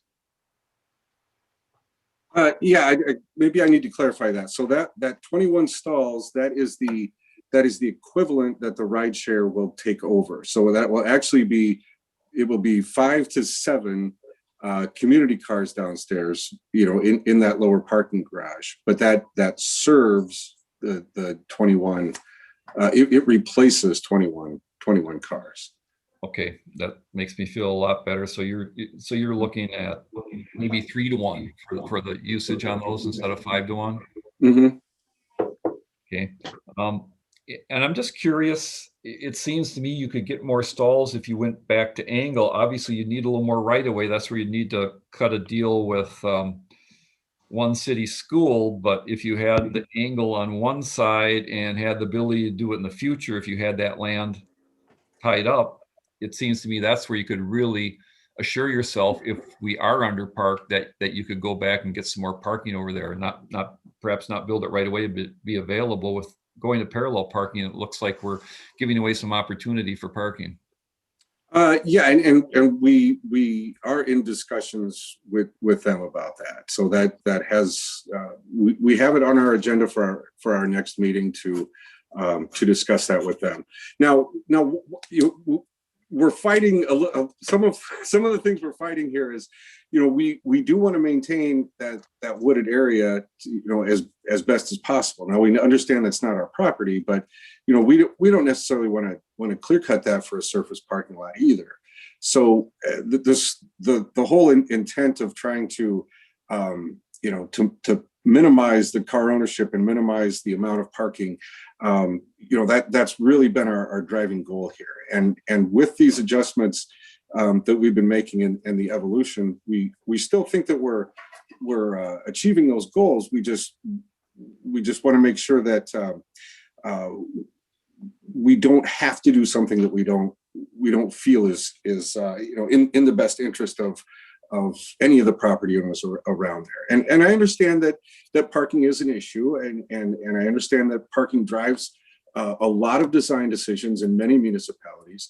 And this is why we're so sold on the Mobile 22 program, because we do have a way to not eliminate it, but minimize the impact of that. And I understand what you're saying. If you know, if there's not a place to park, people won't visit, and I get that. But there's also other ways to get there, and there's people that you know, that live in the building. There's people that live across the street. There's people that ride their bikes. I mean, there's a multitude of transportation options, you know, of which we're trying to provide to that site as well. So we understand that parking is important, and we're acknowledging that, but we're also requesting that as a plan commission, we say, hey, instead of doing, you know, giving 100% focus to this, can we maybe do 90 and then figure out some other opportunities here? So you know, all great points. Don't get me wrong, but I do think that you know, as part of our discussions with One City and across the street, I don't think anybody wants to tear those down for a surface lot, but you know, we certainly will be discussing that with them as an option. Okay, I understood everything you said. We talked last time about having a plan B. And without that land, you don't have a plan B. I'm not suggesting you put it in right away. I'm suggesting that is plan B. You could propose your parallel parking and see how it goes, but we need that plan B when it's not enough. I'm sorry, but we danced this dance just 2 years ago over at the Current, and it failed miserably. And I can't speak for anyone else, but I'm pretty sensitive to after buying in on all that and it didn't materialize, that we have a plan B, because our plan B this time was the CDA worked with them on the underground parking structure and dedicated a lot of stalls back to the public. So we had something. So what my suggestion is that we have to have something in your pocket so that if it doesn't work out, there's a vehicle to get that extra parking if it turns out we need it. And it's not clear cutting that woods. Obviously, what we're talking about is you could get angle parking on that side of the road. You're talking about extending it, whatever it would be, 18 feet or something into the woods. So nobody's suggesting that we clear cut it and put it in a parking lot. The suggestion would be we ease into it by maybe 15 to 20 feet. And yep. I think we need, we talked about last time, we need a plan B, because the reason I brought out those other things is just saying, hey, this may not work. This may be overly optimistic. I don't know. We haven't done this type of a rideshare thing before. And then I need to backtrack a little bit. I think before we would ever act on this, we certainly would need a motion, Doug, and something from the Public Works that say, yeah, we're on board with this and we think this is okay. I wouldn't want to get too far in here and have Public Works say, no, you can't do any of this stuff to the road and has to stay as is. One thing, certainly on your future parking in the cul-de-sac, I can't speak for Public Works, but I'd be astounded if they approved that, because that cul-de-sac was a condition to put in for that road so that there's somewhere for the snowplow to turn around. If you put that parking in, how's the snowplow turn around gets into the city property, because that cul-de-sac is the end of the city right away. So I'm sure they'll look at that and look at maneuvering for a snowplow or anything else, but I'll be surprised if they allow those 6 stalls and they allow any taking of that asphalt. Yeah, so Chris, these are great points, and I think that our initial plan B was didn't work out very well, right? So our initial plan B was to use some of that right away on the east side of Bridge Road, right? So you know, I think we all came to agreement that wasn't a very good idea. So our new plan B was to try to utilize as much as we could on angle, right? So and Doug, you correct me if I'm wrong, but I don't think that Public Works was crazy about any diagonal parking. So that's why that was issue 1. So we did an analysis and said, hey, let's do everything for parallel parking. Let's see where our numbers fall. And you know, hold on. I think we had a net, you know, with our plan B here, I think we had a net short of 12. We had a net deficit of 12 stalls. And so could some of those be made up in the cul-de-sac? Maybe, but Chris, that's a great point. You know, we have to talk to Public Works about this. But the way that I wanted to sequence it is say, hey guys, here's an increment. Here's an incremental process for you guys to review. We have made contact with One City. We want to make sure that what's happening with One City, that we can complement and we can find a safe path for everyone, you know, attending that school. So, I I don't want anyone, and particularly you, Chris, to think, you know, we're laying this down in stone. This is just another part of the incremental process that we're making here. Okay, thanks. And I do think, Doug and Nancy, we need some kind of a decision from Public Works on what's acceptable or not. I know we have allowed angle parking in other areas of the city. It's newer, but we. Yes, and I can address that a little bit. In some of these conversations were happening at a staff level, and certainly the angled parking, that was feedback from the Public Works director that they have concerns about how that's operating at the Riverfront project with regards to snow plowing and things like that. So the parallel parking, I think it was a depth. The choice was partially the depth based upon feedback from the last discussion at this meeting, but I think it was also based upon operational challenges from Public Works. But certainly, my intention as I was thinking about the timeline for this was to have a more in-depth parking conversation tonight, see if it's in the realm of the right ballpark at least, and maybe it's plus or minus a few stalls, but to really engage Public Works after this, to see their thoughts, particularly with the cul-de-sac, but also other options, and begin giving a bit more clarity to the applicant as it relates to the street, certainly. Okay, thank you. And moving on to the, excuse me, the live work. I'm not sure. It's almost like I'm not getting it. I need a definition, because it's like the live work is not commercial, but in our discussions, it was like, well, the live work is commercial. We talked about it's not just somebody having a home office down below that they go back and forth, but it's a public place. And so when we have a separate definition about it, why is that? What's the distinction? Why is that not just another commercial space? It's just being used differently. The person that uses it lives above. Well, so that's for our codes. For the International Building Code, it has a separate definition. So that's how that's how I have to refer to it, because there's different fire separations and different code issues for that. But essentially it's the same thing, right? So you have a storefront that's open to the public, and then you have an area above it that's the residence for the people that own that.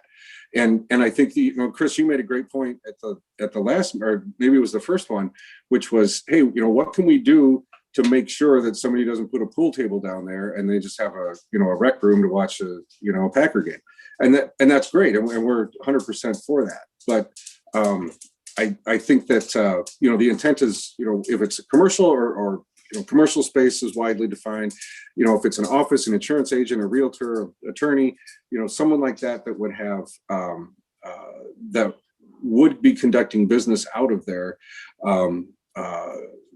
that would be our definition for it. So and we had talked about having some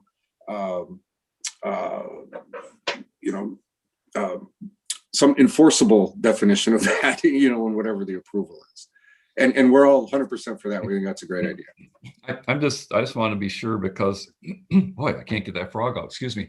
I don't care if someone lives up above and they make knickknacks and they sell them out down below. I mean, but to me, it's still commercial. That's still business going on down on the lower level. So I just wanted to make sure before we got too far that we're all on the same page, that this is, if they weren't living above it, you would still consider it a commercial use. It's just, in this case, they'll have that ability to be the shop owner right there. Correct. Whatever that shop is. Yep. And then, so, we did talk about some deed restrictions and some way to enforce that. If it's, if somebody, does just have a, decide to just, again, put a pool table or ping pong table down there and just hang out, that would not be an acceptable use. Great, thank you. I thought that's what we talked about.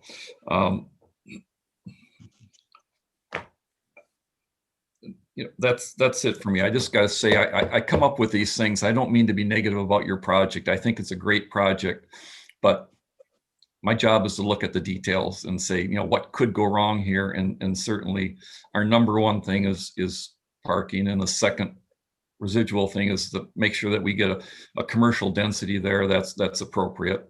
And I know you talked about as it fills and what happens, but you really control that based on what you charge for residential versus what you charge for commercial. You really kind of, you control the flow of what fills up first on how you set your rents or sale price or whatever method it's going to be.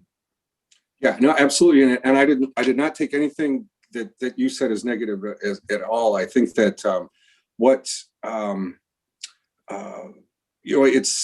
in some ways this is a challenge. It's a challenge to integrate one city schools in here, but we think it's a really productive challenge that's just gonna make our project better. So that's what we just want to make sure that everyone knows that we are engaged with them, and we really are committed to making that transition from Broadway as you go in to be a productive and a safe one, most especially. Yeah, I would agree. I think you can both make each other better, to be honest. Okay, thank you. Appreciate that. Great, Chris. Thank you. Patrick, how are the dogs doing? Were they quiet? You should go ahead. Yes, of course. They were quiet the entire time. So now that I'm talking, I think it's an interesting project. I have some similar concerns that Mr. Homburg has. And I guess one question I have is what happens if Mobile 22 fails to exist at some point in the future? And that's the plan. That's part of the plan for parking. What's the goal? I mean, is the developer, if let's just say hypothetically this project is approved under, with the understanding that car sharing is going to be part of it, then is it the developer's responsibility to find additional car sharing if Mobile 22 is unable to provide that service any longer? So that's a question. Can I respond to that? Yes. Yeah. Well, Okay. Nancy, yeah. Yes. So, yeah. That's a great question, and we certainly think about that. So what we have in our parking analysis is, so everything about Mobile 22 goes haywire, October of next year, and they say, hey, we're moving to Costa Rica, we're done with this. This just doesn't work. So right now we would have a 12 stall deficit from what the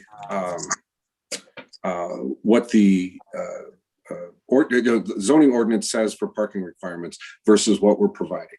So to Chris's point, the Plan B scenario, we have some proposed in a part of a cul-de-sac, which we're not sure if we're going to do after discussion with Public Works, and then we also want to continue discussion with one city about part of that area around Angle that we might possibly use. So that when we're before you for the final for our final hearing, that we would have that Plan B worked out sufficiently with Public Works, and then knowing that this has been a discussion point in the past. So we understand that if this doesn't work, we would have a 12 stall deficit, and here's how we're going to fix that 12 stall deficit. Okay, I think that answers my question, or at least that answers that question. Thank you for that. Sure. And is like Chris mentioned, is angled parking absolutely and utterly off the table for this project? That angled parking that Mr. Homburg was talking about. I would prefer that it isn't, but that's that's up to our next discussion with Public Works. And as Doug said, they did express some concerns about it. We did an iteration where we got rid of all of our angled parking, and saw how that affected the project overall. Well, we're still pretty close. Let's keep it going. We have two options. Let's get it dialed in with Public Works and get there. Well, first get your feedback and then get Public Works feedback. Gotcha. And again, I just want to say that I appreciate the forward-looking ideas with this and the live work concept, but I'm a little unsure as to how that's going to work. And I guess does your company have experience developing live work projects or having live work elements as a component of a project? Yeah, we have a dedicated live work project we'll probably break ground here first week of July in Madison, downtown Madison.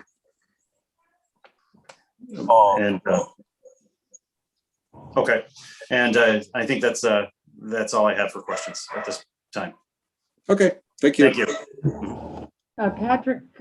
Patrick's dogs aside, I believe there's an individual on that we're getting feedback from again, and it might be David.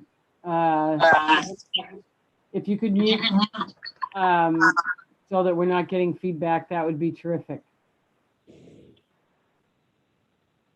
Thank you. Okay, with that, Alder, go forth. Yeah, thank you. Yeah, I think the parking, that's definitely been covered. I was thinking about another article I read recently about City of Madison is exploring requiring all new housing developments to have a rideshare program similar to yours, I believe is what it was. And so I'm thinking, while Patrick's question was excellent, what happens if Mobile 22 doesn't make it? I bet that's going to create some demand, and we're going to see other companies maybe doing that if that goes through with Madison. So that's kind of a nice backup plan for you as well. I think I was wondering, are you guys offering indoor bike parking year round, like in the underground garage? There's a bike parking garage down there. Okay, excellent. I don't really have anything else to add. I think I like the parking on both sides of Engel as a traffic calming measure for the students coming in. I feel like the angled parking could be a challenge with the volume of cars that will be going through there. Yeah, I guess those are my only comments. I feel like we're moving forward. I'm excited to hear what your conversation with Public Works results in. And yeah, I thank you for, all of your flexibility here. Oh, yeah, absolutely. Thank you, Rob.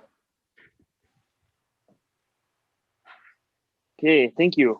Yeah, I love the project. I'm super excited about it. That said, I do share some of Chris's concerns about parking, other commissioners' concerns about parking. I think having a plan B is important. I won't belabor that point. I like the idea of angled parking. I hope that can be on the table still. I hope that Public Works kind of stretches their creative minds to help a project like this, because it's a unique project to Winona and to Dane County, as far as I know. Let me see here. I really appreciate all the effort you're going to communicate with one city and making sure that safe routes to school are happening, traffic calming. That doesn't go unnoticed. And I think it's an important part to kind of make this whole site, because there's so much happening at this intersection. It's literally developments happening on almost every corner. Public Works, I too am curious to hear what they say. I appreciate the distribution of the bike facilities throughout the site. It's not a forgotten thing that's thrown on a plan at the last second, like so many. That's encouraging to see. I think Patrick's point about what if is a really good one, and I totally agree. I mean, I'm sure you've thought of this while you were talking. I was thinking about if you go to that plan B, what that could mean, and I don't know if that's even a possibility. If one city wants to get rid of part of their property to accommodate parking, that's like a big question mark. It's a great way to raise money for future build out. But if it were to happen, there's opportunity I see to maybe create a safe route for students to get and faculty and staff to get to the site through the woods potentially. Depending on what that angle parking looks like, is there sidewalks? Is there a trail connection? I don't know if there's security issues with that, but maybe there's a possibility there. I don't know. Can I just make a quick point to that? Yeah, please. Okay, so the angle parking definitely affects our parking counts and increases them. The to Patrick's point, if Mobile 22 does go bankrupt, or not bankrupt, but if they cease operations, we do have an ownership of the community cars at least. So we can then quickly integrate any other local company or Uber or Madison Green Cab, to supplement them. So that's again that's another ancillary thing, but to to everyone's point, I just want to make sure this is very clear, is that yes, we're proposing this. Is everyone 100% sure this is going to work? No, honestly, we're not, right? We're 95% sure, but what's that 5%? Let's take that 5% out of the equation and let's find those extra 12 stalls somewhere so that everyone knows that at some point we're all still covered and you guys don't have to go through the migraine that you're going through across the street on Broadway, right? I think that's sort of the way I'm looking at this. So I think we're there. We're not there now, but I think we're really close because we can continue our discussions with Public Works. We can talk to One City about potentially what could happen on Ingle Road, and then we can keep working on our internal parking stalls and maybe pick up another 4 or 5 in there. So I think we're attacking this from a number of different levels to give everyone a confidence level that I guess for me, I don't want me and this project to be the cause of what's happening across the street for you guys. I don't want to come back in 2 years and say, yeah, well, that didn't work out. So I just want to make sure that we have everything covered here up front. And that's appreciated. And I know you don't want to invest in a project that's you think is going to fail. Nobody wants that. And they didn't certainly want it across the street, but it's not failing, but it's a headache. And to your point, like the 5%, yeah, it's not 100% guaranteed sort of thing to work. But I'm on board with trying to get creative and figure out how it can work, because I think it's a really great project and Winona could showcase it. And I think the synergy between you and One City and the other development going on that supports commercial and transit routes, it has a lot of things in its favor too. It does have its problems, but it has a lot of things going for it as well.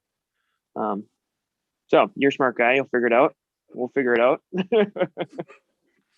I have no doubts about that. All right. That's all I have for now. Thank you. Thanks, Rob. Brian? Yeah, so I hate to keep talking about parking, but I have to, just to make sure I understand it. So first I'm looking at Doug, your table and some of the notes. And the first question I have is for the live work units, you have 1.5 stalls required for each. Are all of those units efficiencies that are connected? 1 bedrooms or 2 bedrooms? So that was using the numbers from I was trying to in some way correlate with what the applicant had submitted. So that is not in our code necessarily, as a standard. What I was trying to think of was sort of that one stall per 300 square feet, in terms of the lower level, say the workspace. But having not seen a recent floor plan, I'm not too sure as to the living arrangement of those live work units. Yeah, and what I was trying to do was give kind of a best guess based on the commercial use that 1 stall per 300, and then they would either be a 1 or 2 or 2 bedroom. We're just not sure on that yet. So we'll get that dialed in more as we get the rest of the units defined, but more importantly, get a better understanding of what these potential commercial users would be. So that is something that has come up in the last couple of weeks as well. Okay, and I just want to make sure I understood that correctly, that so downstairs, half of it is commercial space, not connected to the live work. And that half is being figured out on the 300 square feet per stall. Correct. The other half that's connected to a live work setting is a mixture of efficiency, 1 bedroom and 2 bedrooms, but you're using the count of 1.5, which either counts them as all single bedroom and allocating nothing for the commercial side,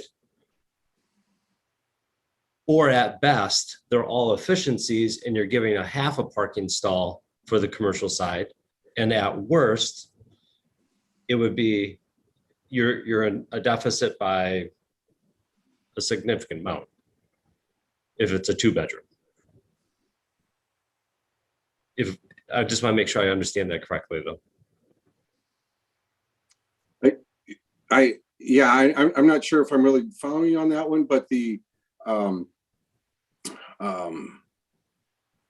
I can send some previous analyses that we did, and you can kind of see the iterations of that. I don't have that in front of me right now, but the analysis that we did to come up with a total number of parking stalls seemed to be consistent based on the ordinance, but there isn't a live work component. So we were doing our best to try to replicate what we found in the past as a use and a requirement. So. And I can understand and appreciate that. Like, you probably don't need to account for the same for the living and the commercial piece, because you're assuming that some of the people that are living there that are working there, they may be easier to give up their vehicle because of the live work relationship. I'm just curious if it falls into the category of the 2 bedroom and it's a live work. Like, we would initially say that you need two stalls for the living part, but we still haven't even given anything to the commercial part. And so right away, if we just look at the live work and let's give it the 1.5 for the living portion, we're still 21 stalls short for the commercial side in this count. And so that has just a little bit more concern regarding, like, just want to double check, my math, but I know you had some previous calculations and I may have just lost it in the table here. And unfortunately, I recycled that previous packet, so I couldn't go back and look. Yeah, no, I understand. I understand your logic there, and I don't know if I can give you an exact answer right now, but I do know when I was going through this, we did. Okay, so can I approach this from a different angle? So let's say that we had no live work, that everything was commercial on that first floor. So then we would need 42 stalls total for commercial. And then depending on what that that second floor of live work would turn into, so that would be that would probably just be absorbed in the commercial space. So I'm going to have to run through that scenario just to make sure, but I get your point now. So I see what you're saying, that the living portion, if you ended up going 100% commercial downstairs and abandon the live work concept, that the living environment would just be consumed up into the commercial space. Mm-hmm. I understand that. But yeah, it just caught my eye and be something that we would want to make sure that we revisit when we get to some of our next steps. And I know this is a pain to keep talking about parking, but unfortunately, yes. And so I want to make sure, if I use the current numbers, Doug, you have a 16 stall deficit. The packet that we got from you, Chris, was a 14 stall deficit, but then you reference a 12 stall deficit. And I want to make sure that I'm following where the discrepancy is. Yeah, I don't know if I can identify the exact discrepancy, but I think we can say we have a range from 12 to 16 stalls depending on interpretation. Okay. Okay. I can address it. It was in the, I believe it was in the provided section. I'd spoken with the applicant, having seen a draft of these materials, and suggested netting out the pickup drop off and not including those as part of it.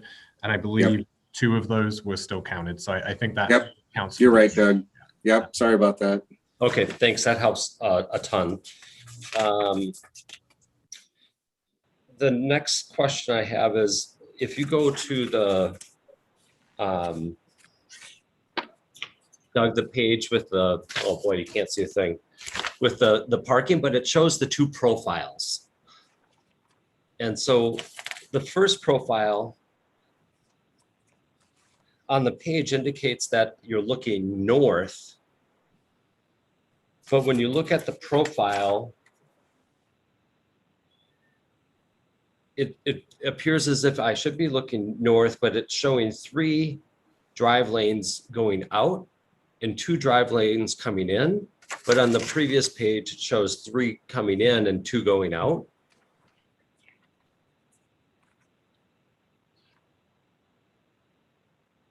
No, so that's the bridge. Yeah, I understand what you're saying, but the yeah, I think I just forgot to put an arrow on there, or take the arrow off. But the intent here is to take the outgoing bridge road, maintain those 3 outgoing lanes as they are right now. And you know, as you know, previously we wanted to work within that right of way and restripe some things, and that, you know, that didn't necessarily work. Now coming in, and again, this is another question for Public Works and you guys. You know, we definitely want to propose that, you know, the pickup and drop off point, you know, sort of prominently right on that corner of Broadway and Bridge. You know, how far do we want to be in? You know, right now we're, you know, close to, you know, 45 to 50 feet in, but we want to make sure it's comfortable to get people in and out, comfortable to have people waiting there, but more importantly, not to obstruct the flow of traffic that's going to pass by them to go back on angle. So, so on the plan that you're seeing, is there a potential for for a 3rd lane there to keep people moving through? Yeah, there is. You know, it's adjacent to the parallel parking, and you know, that lane could be obstructed, you know, when people are getting in and out, but that still does leave another lane, a lane or 2 for clear access. Yeah, and when I look at the 3 lanes that are coming in, I get confused where it comes to the dead end and you need to turn left or right. I can see where 2 lanes make sense because you're either going right or you're going left. The 3rd lane adds confusion. And I think if you take the lane that's closest to your pickup and drop off and eliminate that totally, but to make sure you have the space from the turn off of Broadway, so those cars aren't getting their doors ripped off. Absolutely. And just maintain the 2 lanes to keep it simple. I think if you try to add a 3rd lane, you get confused down at the end point of, are 2 lanes going to the right and 1 going to the left? But then they're going all into a single lane. So it was a part that was confusing to me, and it might actually help with more distance by your parallel parking to only have those 2. Yep, and all that will get sorted out between you know, staff and Public Works. But again, I really do appreciate that comment. And I know, like, it will get sorted out at that other grouping, and it appeared some of the numbers of the width of the street and the current far drive lane, but then again, I could be off on which drive lane. It's a real narrow drive lane, like under 9 feet. For which one? The bridge section 1. So if you go to the last page of your proposal, the top image, that far right drive lane indicates that it's under 9 feet. That's what's existing there. And I don't know. I don't know if that's exactly how wide that is, but that's I was showing that back in the the previous iteration, I had shown a potential parallel parking there, but that goes almost right to the right of way. So, I'm not sure why there's not a sidewalk there, or I don't really know what's happening on that side of Bridge Road. Okay. So there's an existing lane there, but Yeah. we're not proposing a drive lane that width at all. So No, it kind of just struck me as odd of like, wow, we got good drive aisles on like all the other ones, and then how did it get shrunk over there? And that will get worked out with the striping issues and all those pieces. As it relates to the kind of relationship with One City and parking and the possibility of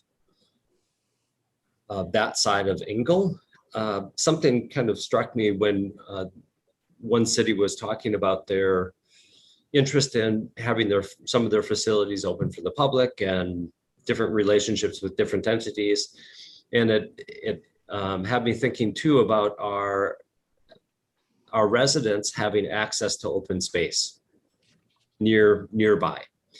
And so this comes up quite a bit when we have some of these projects that are residential projects on the south side of Broadway. We've had a few different projects over the years come to us, and it's been one of our key concerns of how to make sure that people have access to some open space and some parkland. I think the relationship with that wooded area and the potential of what they're looking for outdoor play space possibly has some additional conversations that you guys might have of how might that integrate a potential parking need, a potential use of some of that wooded space for recreation access, and the desire that they have for some outdoor play activity, and for your residents to have some nature open space nearby. So just something else to kind of consider.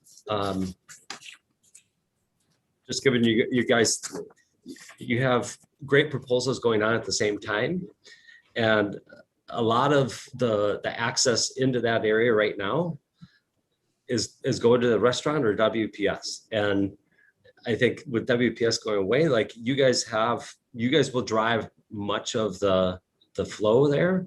And the more that you guys can operate together, by all means, it's going to make both proposals much better.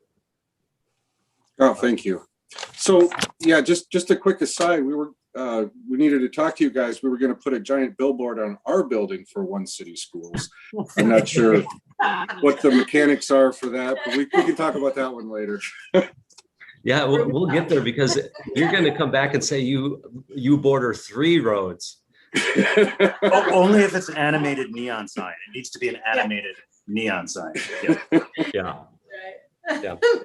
But yeah, it's looking like it's going in a good direction. And I'm glad to hear you're like really entertaining some plan B and plan C and plan D, because I think it really is going to take some of that future thinking of some what if scenarios. Looking good. Yeah, thank you. And Christy brought up that point too about the city of Madison, adopting these car share programs. And we talked about this at the first meeting. I hate yakking about this, but we've heard anecdotally about everybody has these great ideas and then it doesn't work. And we have seen it work, and we're going to make it work, but we also have to prepare if it doesn't. So this is why I find these conversations and meetings with you guys just incredibly valuable. So, because it helps us, right? I mean, it helps us get a complete project that has that can cover all of our bases, basically. So. That's why I just appreciate everybody's comments. Great, thank you. Brian, thank you for the high math. Thoughtfulness as always. Susan. Yeah, I don't really have anything to add to all that, because I had the same concern with parking. As I drove through there today, I was envisioning, the One City traffic coming through there with cars parked, parallel parked, and even that narrows the driving lane. So yeah, I think for a plan B, looking at possibly some angle parking to the south side of Engle would be a possibility, just if there'd be a way to work that out. I guess, and the only other thing is with the live workspace, could some of that live workspace be, I mean, it seems to me it could be attractive to someone who sells items online, for example, and doesn't have people coming in. I mean, that isn't a criteria necessarily, is it, that it would be shoppers or people coming in from the public for all of those live workspaces? I mean, if someone has a genuine art studio where they maybe sell art at art shows, or they have an Etsy project that they use that whole room for that. I mean, does that qualify for live work? I would think. Yeah, so by definition of that we use for our building codes, it has to be a space separate from living that is used to conduct business. Right. Okay. So that's issue one. Now, issue two, does it meet the intent that we've discussed at amongst the plan commission? Right. Is in that, is it going to be open to the public for certain hours? Is it going to be a product that is produced there, or a professional service, something like that? So we can, it's a great question, and we would like to bake a little bit of flexibility in there, but ultimately, it's up to our continued discussion on what that definition is. Okay. Yeah, I don't really have anything else that has already, I mean, we've belabored the parking. I have the same concerns, but it's already been stated, so I'll let it go at that. Thank you, Susan. Corinne. I guess something I'm trying to understand with the live workspace, just the concept we have for today, there's 27. So there'd be 27 doorways or entrances into those work spaces, whatever they are. And then how many additional commercial spaces would there be? So we don't know. We would just go by square footage, and it would depend on the tenant. So, right now we have a 5,000 square foot tenant, so they would fit, basically in one of those pods that we're outlining there. If somebody wants 2,500 square feet, we would have to split it up. We just don't know. We're waiting to get more feedback on who actually wants to be in there. So 27 to 40-ish separate businesses. I can't speak to that. I think it, because there might be, each one of those could take, if we have three, if we have three 4,000 square foot tenants, then that's half of our, half of our commercial space right there. So then that would then, that when you have the concept live of work at that point. Correct. Okay, got it. Okay. Yep. So the concept hasn't changed. The execution based on this 50% threshold, that's what we're really trying hard to dial in as to actually, who wants to be there. And then again, if we have, let's say we have 3 5,000 square foot tenants that want to move in, well, then we're going to be back to you guys and say, hey, we just ran out of live workspace. We're going to fill this with all commercial tenants. What do you guys think? So, these are the things we're still working out. Yeah, it was occurring to me when Brian was asking his question about how much, the parking associated with the commercial space versus the live workspace. So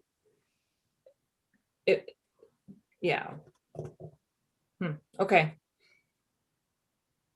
Well, I guess, and the one thing related to the parking, it went in our standards, we do have the ability, we can authorize you to have fewer parking stalls when you can, it says when you can document that there's a shared ride or carpooling program. So,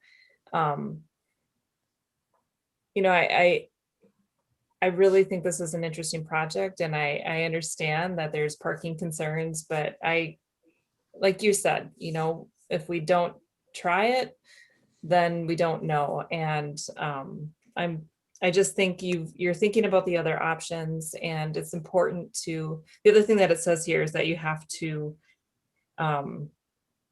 have documentation if there is going for that plan B, there needs to be some documentation as well. So, you know, I think as long as you're thinking about how that might be documented and what you can show, if there is an issue, like how is that going to be resolved? But it does seem like there's some flexibility,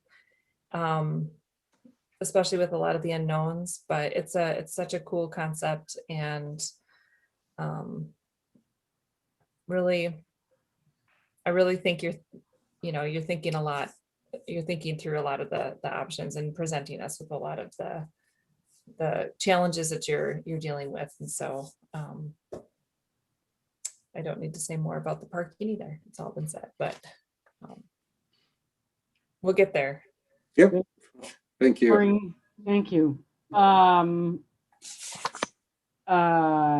won't, I'll just say Plan B. Since I'm the one that brought it up the very first meeting, I'll avoid the other words and just say Plan B. We're still there. We're still stuck there. I appreciate all of your efforts, Chris. We all appreciate the efforts. I think we're all, obviously we've been excited about this as from the beginning, and a lot of the elements and thinking that have gone into the project. So we look forward to seeing Plan B, so that we're not scrambling for alternatives after the fact. We need to see them up front in terms of what that Plan B will look like. Now, can I interrupt you just for 1 second? Yeah. So the Plan B, not only is it a discussion with Public Works, because that the angled parking does have a significant impact on the numbers and also on the Plan B resolution. So it's sequence wise, that would be our first priority, is to get that nailed down with Public Works. Yep. And I would agree.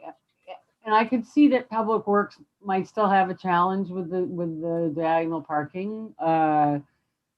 If for no other, one of the reasons being just even as it relates to One City Schools, if I'm parked on those angled stalls and there's certain times of day where I've got a queue of cars coming and going out of One City Schools, and I'm having to back out into that queue, I might say, oh, well, my car is great parked back there, as long as it's not during drop off and pickup. Because it would just, it would cause a bit of a problem, but that's up to Public Works. And I think Doug has his directive as it relates to Public Works. So hopefully we'll be able to work it out, and we look forward to seeing Plan B. Okay, great. Okay. Yes. Anything else? From Patrick? Oh yeah, I just wanted to say thanks again. I think it's a great project, and I love the innovation. And my comments about the what to do if was basically, like everybody mentioned, the Plan B thing. So, but I think, you mentioned 95%, and I think 95% for an innovative new project for Winona is a pretty solid percentage in my opinion. But thank you for bringing this to Winona. Yeah, absolutely. No, thank you very much. Great. Anything else? All right, with that, we'll let you fly, Chris. Appreciate your coming in again. Absolutely. Our feedback has been helpful, and we look forward to seeing you again. Okay, thanks everybody. Bye. Thank you. Have a good evening. With that, we'll move to new business, number 6, 6A, public hearing on the request by Four Lakes Yacht Club for new signage at 6312 Inland Way, case number S-007-2021. Yes, Chris. I'm a member, so I'll need to abstain. Got it. Thank you for that. And with that, we'll turn it over to the Yacht Club. First of all, Four Lakes, thank you for your patience this evening. No problem. Watching the Bucks game, so anybody wants an update, they were winning big fourth quarter. I turned it off now, so it's not in my background, but little entertainment. Great. Well, what do you have to share with us this evening? Go right ahead. Well, I submitted the paperwork. This is all kind of new to me, so bear with me. Kind of a rookie driver alert. But I did submit everything as requested, and the signage itself, Dan from Grant Signs is who we have contracted with. So in essence, the signs themselves, it's channel lettering as I understand it. Again, this is stuff that's Greek to me. Channel lettering with a halo backlighting effect. So the lights are actually on the back side of the lettering. The coloring itself, the channels are embedded into kind of raceways, if you will, in the stone. That's on both of those corners, the riverside corner and the street side corner. So the channeling itself and the back part of the lettering will be a color that is similar to the stone, even though the stone varies in color, but we're picking a color that'll be close enough to it so that that blends in as much as possible to the stone. And then the lettering itself, the exterior of the lettering, we've picked the same color. It's called Deep Ocean.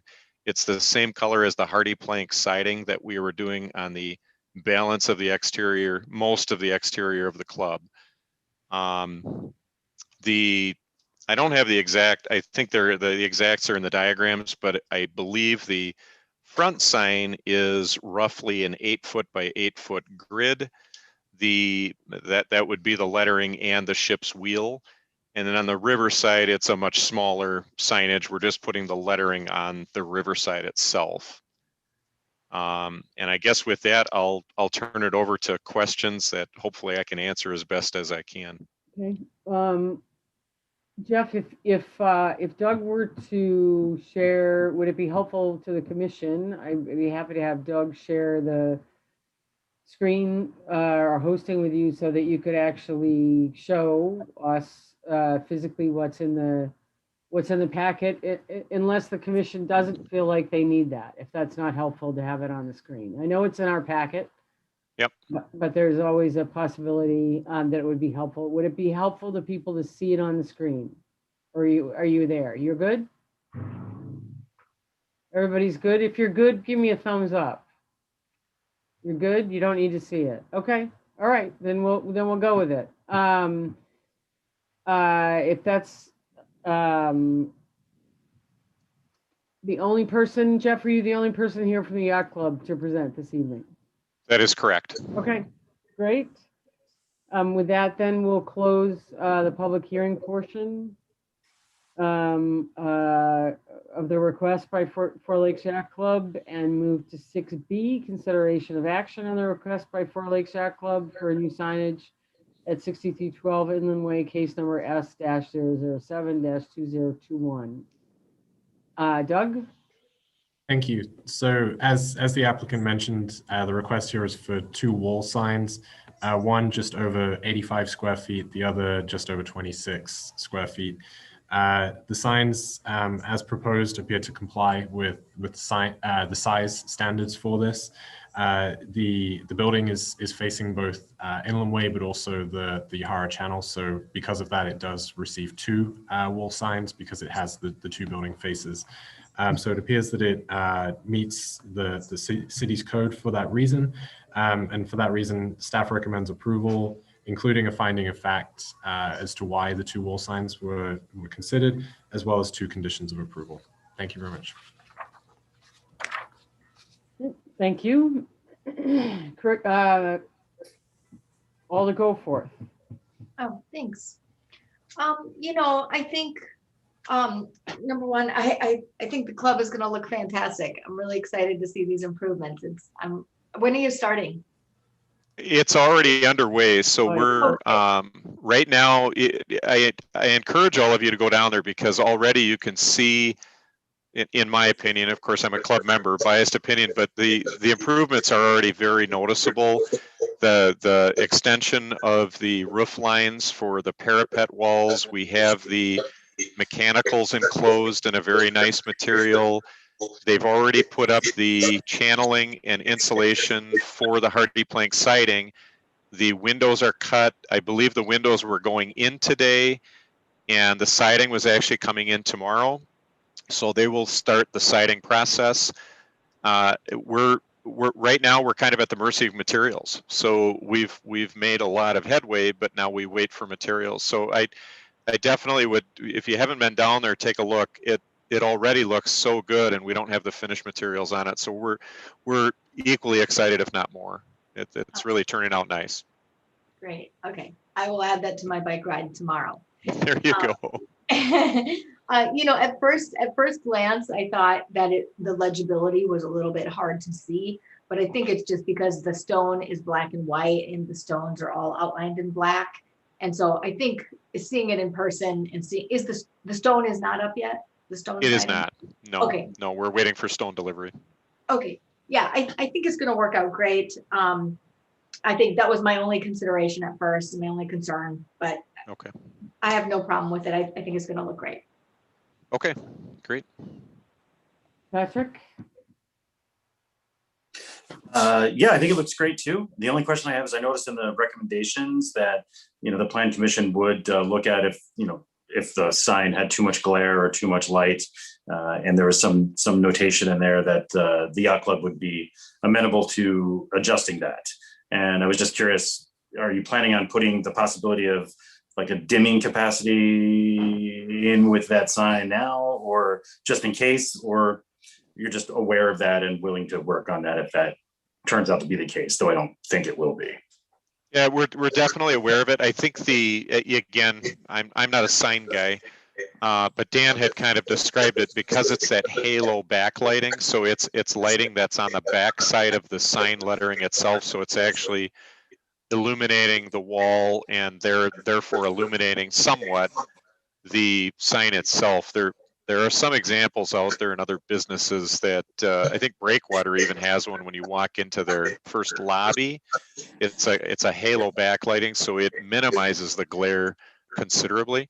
But again, we're open to that too, because we don't want something that's shiny and illuminating everything. It's supposed to be a very subtle backlight that gives you enough lighting you can see the lettering, but that's it. Awesome. Well, thank you. And I think the design looks great. Appreciate it. Brian? Yeah, I agree with others in the commission. I think it looks great. I drove through there today, and I 100% agree with you. Like, the building's looking amazing, even without the finished materials. So thanks for the continued kind of efforts down there, and I look forward to the next steps. Thank you. Maureen? I don't have anything else to add. I think it looks great. I'm excited to see it. Okay, great. Susan? Yeah, I think it looks great. I drove through today as well and was surprised at how far along it was and thought it looks great. So yeah, I have no concerns about the sign. I think it'll look terrific. Okay. Great. Rob? Looks good. No comment. Okay, great. I also drove through today, and I concur with everyone else. I think it looks fantastic, and I look forward to seeing it. And I will keep our fingers crossed that you get the materials. I know it's really hard. It is right it now. Hard waiting and hard because it's just a lot of building going on, right? So absolutely. So I thank you. With that, do I have a motion? I'll move approval with the finding of fact and the condition of approval as noted from staff. Great. Do I have a second? Second. Great. Thank you, Patrick. All those in favor say aye. Aye. Aye. Opposed? Motion carries. Thank you very much, Jeff. Appreciate you coming in. Thank you all for your time.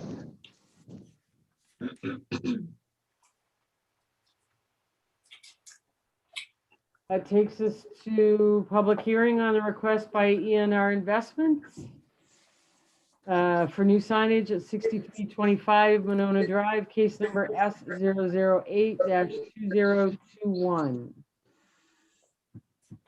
Mohammed, are you with us?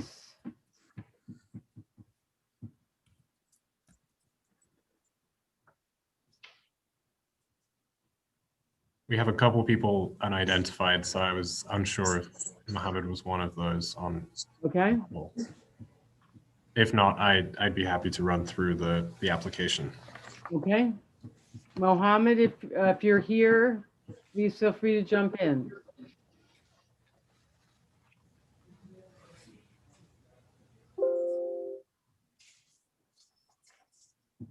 Sounds like maybe not, Doug.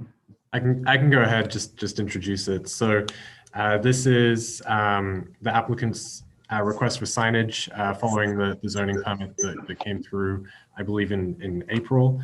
And so the signage was submitted working with Vital Signs out of Verona. The signage is in a similar location to the adjacent O'Connell's liquor store. You'll see in the packet a couple different designs, different measurements, specifically of the frontage. As noted in the staff report, the 24-foot measurement was incorrect. That was kept in just to show the pitch of it on the roof itself, the mounting of the sign. There is another measurement that is shown, which aligns more with the zoning permit for 41.25 linear feet of frontage. You'll also see the approval from Mohammed for the design in here. And I did receive today the landlord approval as well for this from O'Connell as well. So in terms of the sign, pretty simple cabinet with LED lighting behind it as well. Okay, thank you. With that, we'll close the public hearing and move to item D, consideration of action on the request by ENR Investments for new signage at 6325 Winona Drive, case number F008-2021. Doug? Yeah, I'll try not to repeat myself. The applicant here, the signage, the main point here is the dimensions seem to appear to meet code. It is mounted on the roof, but it is on the sort of slope of the roof and is very much similar. I was working with the contractor on this, very similar to the O'Connell sign. So staff's comment really is that it doesn't extend above the roof line, as stated in the code. It is technically on the roof, but it sort of aligns and is appears to be the best location on the site for that type of signage. So that was really the main item there. Recommended with approval with the standard conditions of approval. Thank you.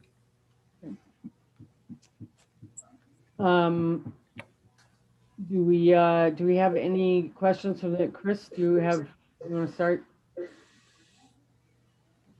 Sure. I think it's too big, and I think it should be individually lit letters like the other signage on the building. I think it just sticks out like a sore thumb.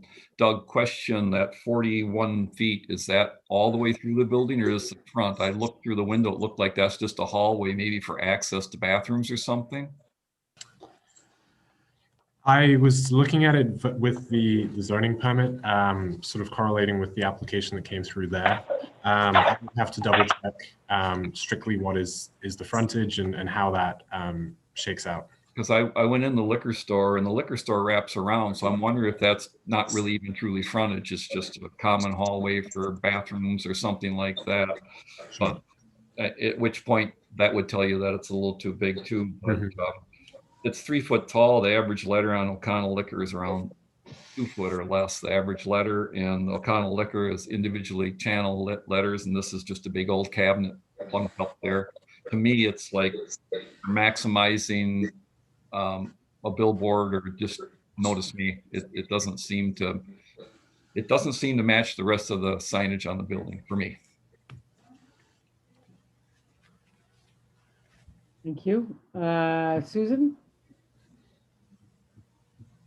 Well, that was actually my thought as well, that the channel lettering would look better.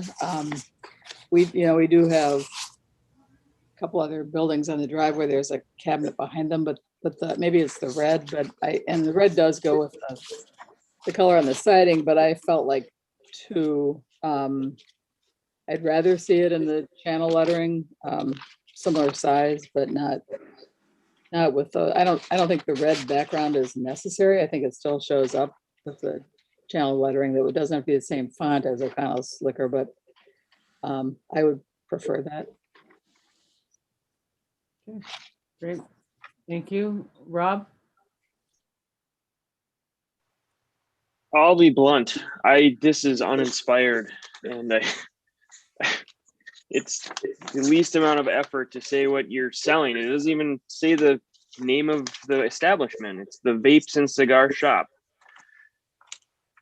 It's might meet code, but it's very uninspired, and I don't like it, but yeah, I guess I don't know what authority we have to decline it, but I would like to see something a little smaller, if that's the case, of the store frontage. Maybe identify, I don't know. I guess that's my comment. Yeah, thank you, Rob. Alder Goforth? Yeah, it could use some work. Its aesthetics are really rough. The red, the scale is just too big for that space. Maybe if they went with the cabinet, if they chose that darker maroon underneath the metal roof, that might help. It's, for me, this was a tough one. I don't think the aesthetic passes, unfortunately. Thank you, Corinne. I agree.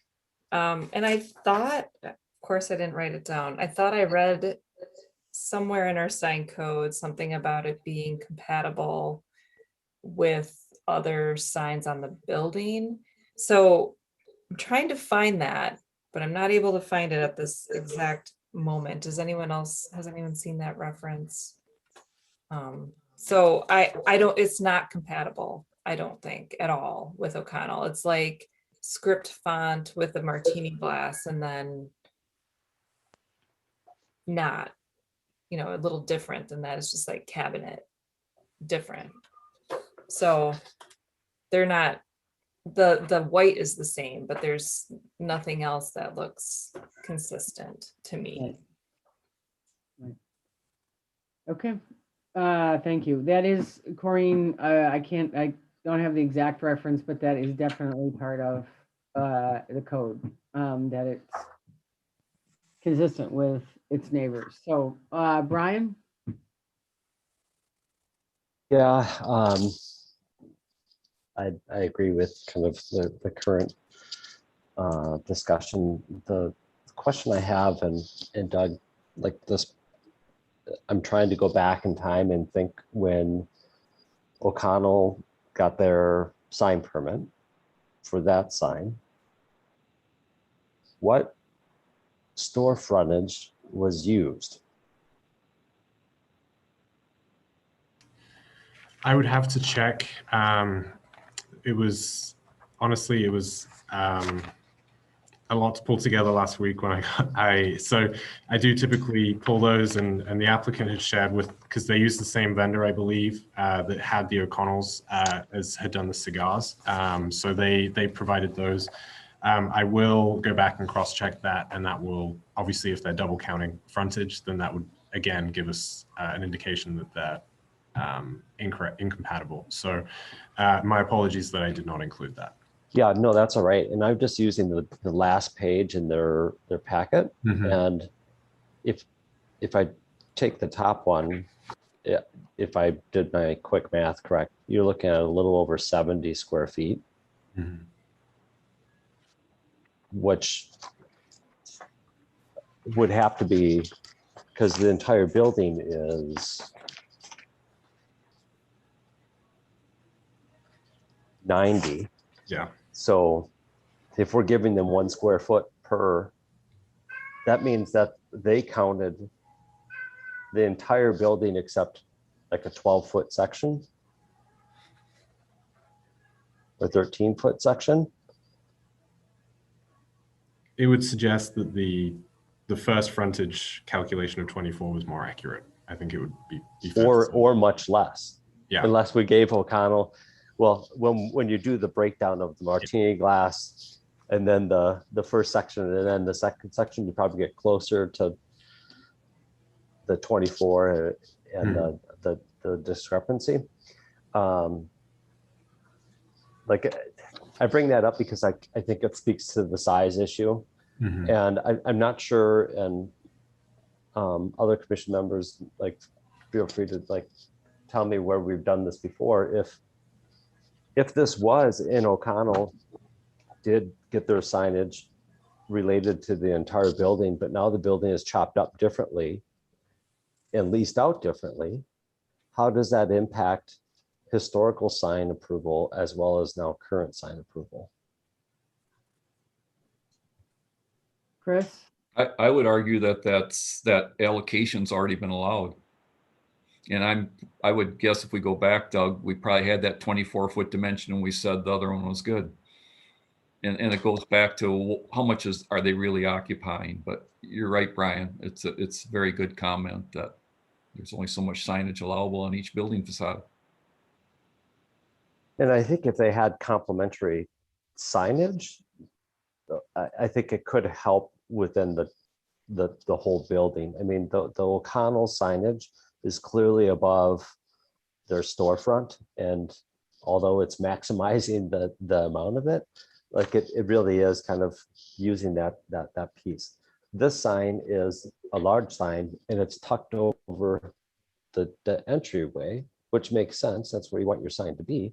But then it definitely has the aesthetic of appearing way too large for the space. So those are my kind of basic feedback at this point. Okay. Oh, one last question. Yeah. And this might go back to when we did some conditional use of this building back when it switched owners for the liquor store portion. All the mechanicals are not screened on the roof. And I'm just curious if that was previously not included.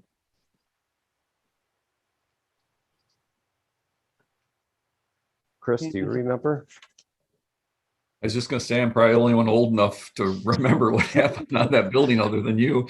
But I don't recall us having a discussion over that, Brian. So, I mean, it's a good look. It's a good catch, but we don't, for a sign approval, I don't think we could go back on the screening. But yeah, this picture brings it right out. So I don't know if they're up above at a higher height and we didn't see it.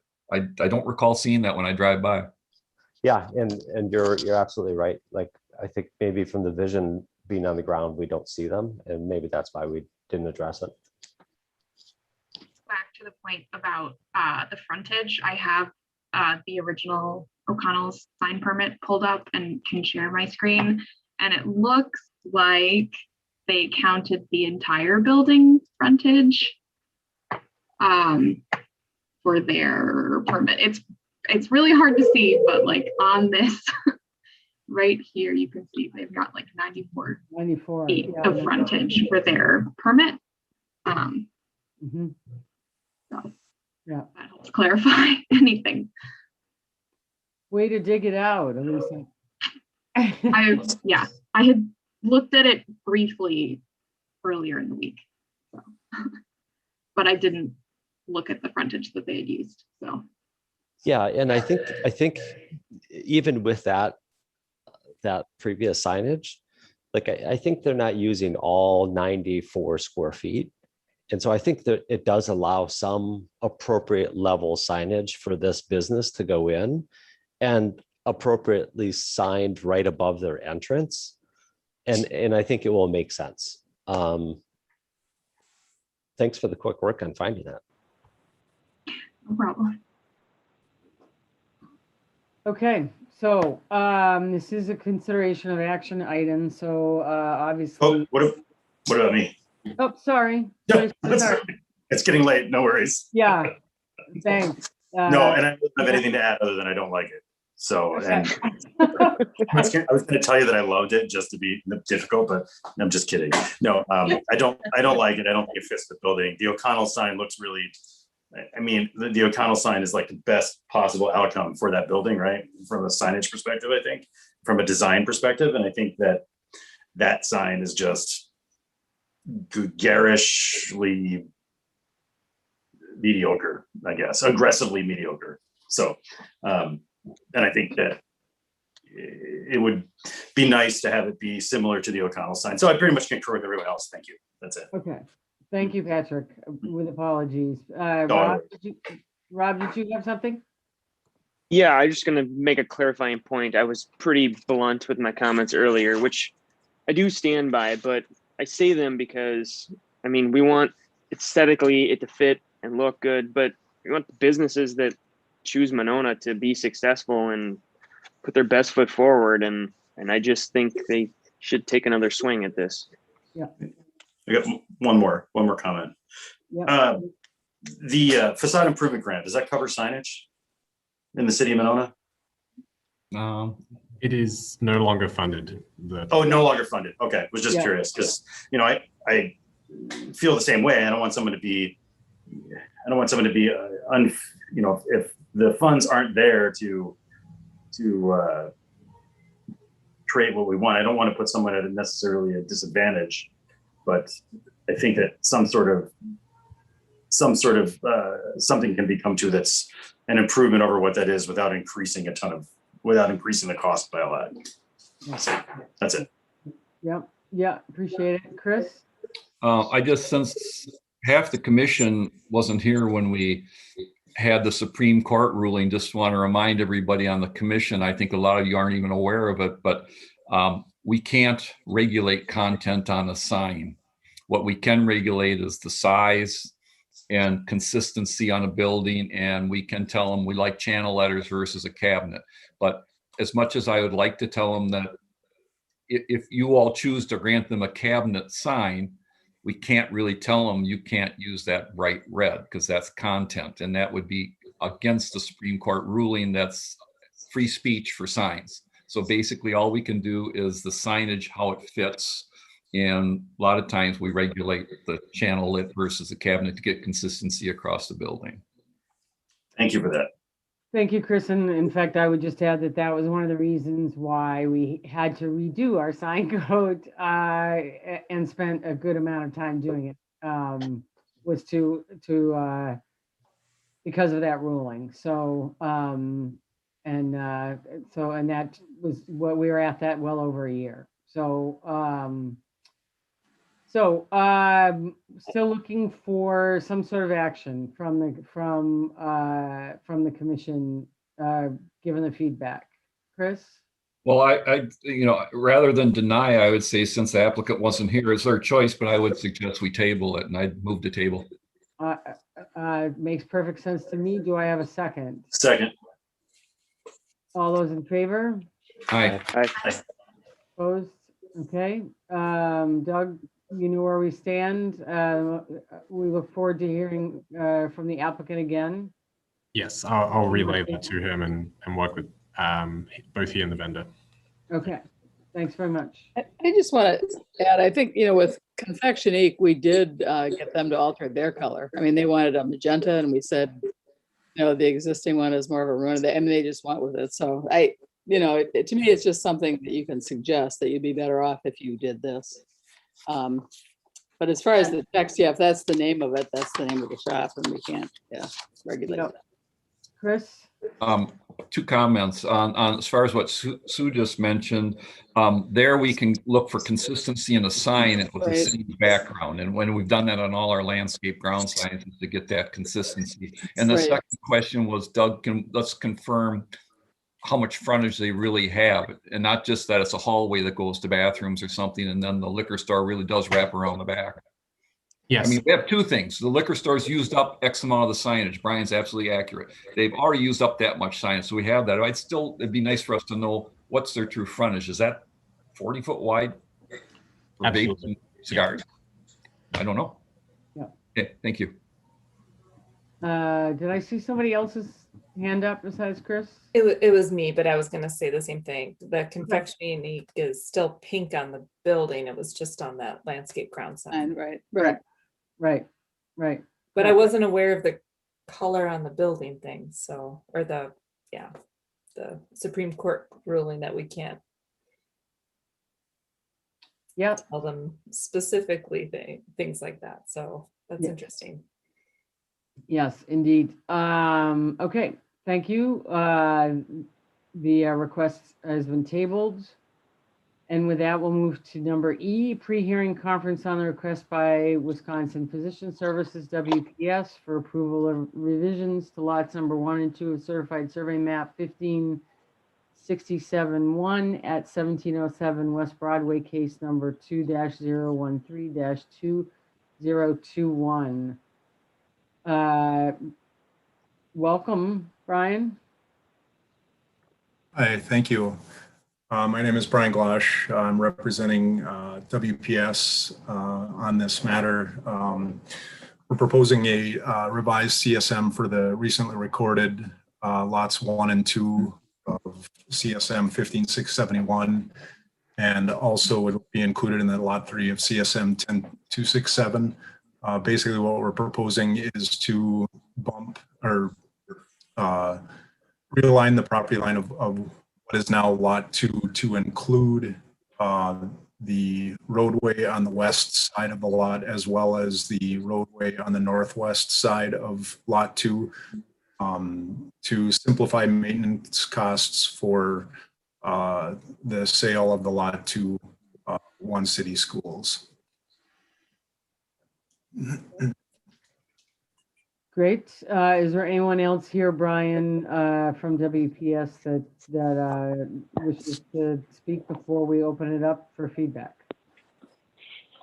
Ken Rosette's here on the line, and this is in order to work with One City on full control of the roadways so that we don't have to deal with kids, shared roadway, and those kind of things going forward.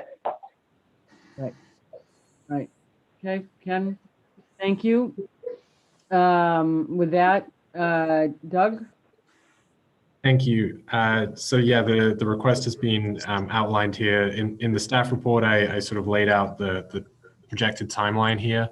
The applicant is on a bit of a tight timeline to potentially have this recorded prior to the potential sale to One City. So this is scheduled on the Public Works Committee agenda for June 2nd. This is tentatively to come back to Plan Commission at the meeting on June 14th, by which point I will, following initial comments here, I will be sharing this with Rebecca for review and have a review letter in place in advance of that formal consideration, and then for this to move through City Council in June and July, all things being well. So nothing particularly to add. The reasoning has already been outlined by the applicant. Thank you. Thank you. Feedback from the committee. Chris? I'll be recusing myself. Okay. Thank you, Rob. Okay, I mentioned it during the One City School review. The condition when we allowed this CSM for WPS was that we maintained access with all those roads. And I would not support deleting that for the same reason we actually paid money to create it up and down Winona Drive. When we built Winona Drive is because with businesses, to have that access back and forth takes the stress off all the other main arteries. You're taking One City School down to one egress and entrance point. And on top of that, well, how do I word that?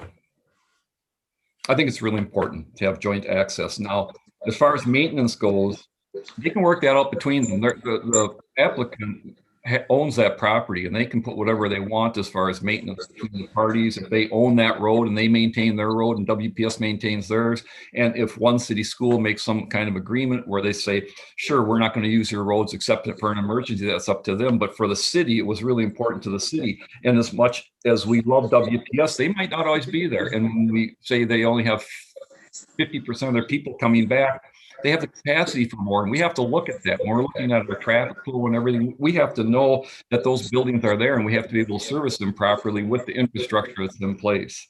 So for me, I think that's a big deal. It was a big deal when we created the CSM, and whatever that was 15, 20 years ago. I don't recall. And the only other comment I had was, I know you have the buildings shown, you're required to on a CSM, and I don't believe you're required to show the roads, but it might be helpful just to show that ring road just for reference when we look at that. And if you can't do it, you can't, but it's just nice for people in the future when everybody looks at it to see, yeah, the road for that west road and that northwest road that you're talking about, that is on one city school property when somebody references this in the future. And then all the other roads are WPS roads. So it's just a comment. I don't know if that one's possible. Thank you. Thank you. Patrick? I don't really have anything to add that Mr. Homburg has mentioned. I'm pretty much on board. So. Thank you. Brian?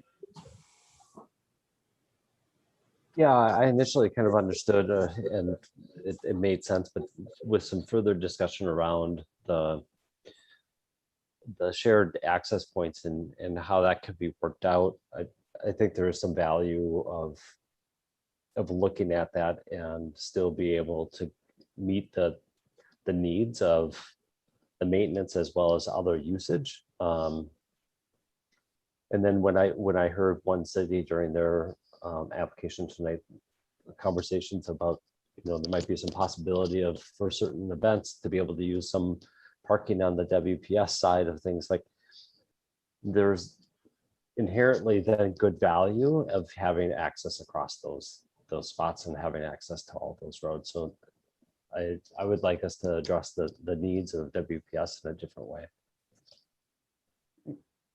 Thank you. Corinne?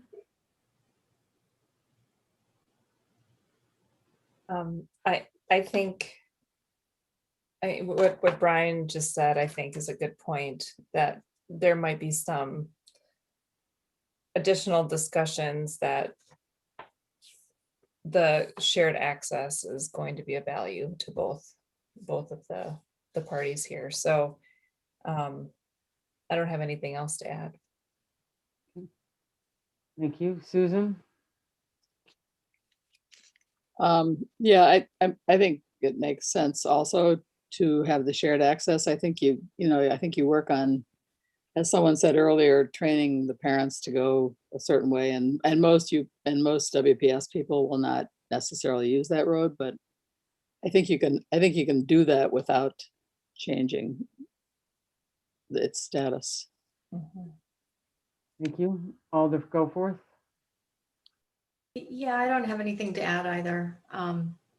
It does seem to make sense to have the shared access. Okay.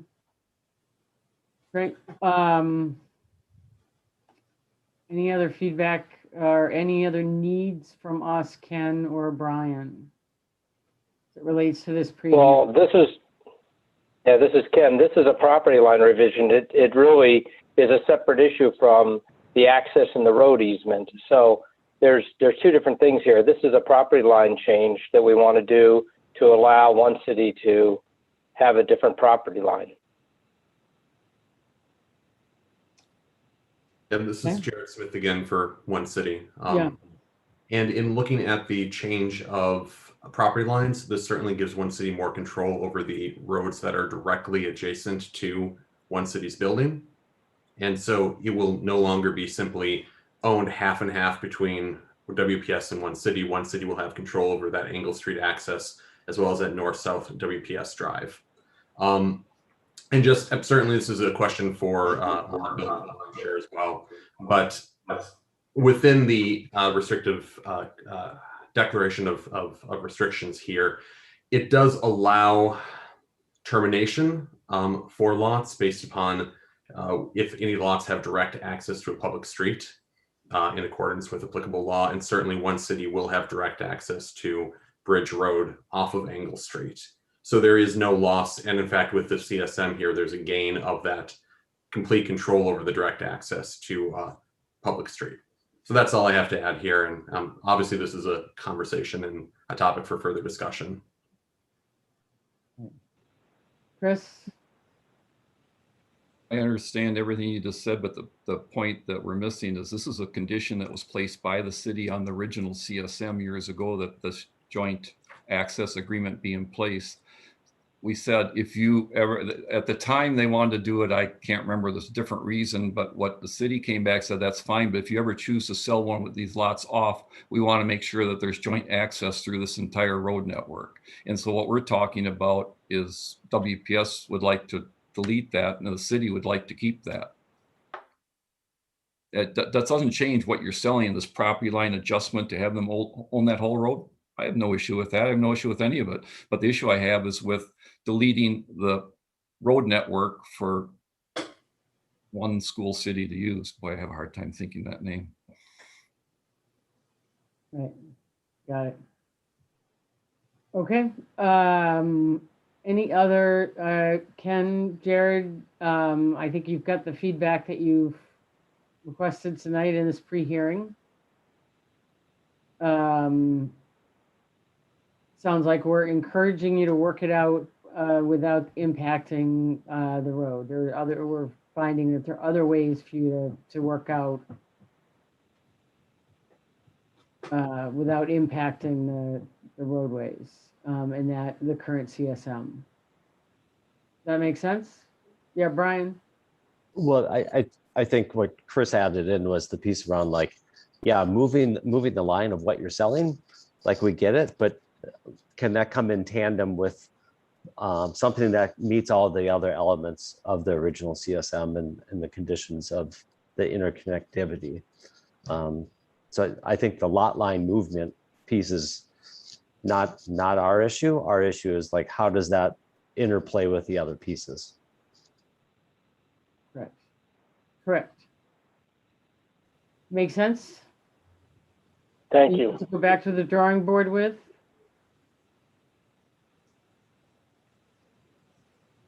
Okay, great. Well, we thank you guys for coming. And thank you for your patience this evening. With that, we'll close the pre-hearing conference and move to number 7, reports of staff and commission members. Staff report, Doug. Thank you.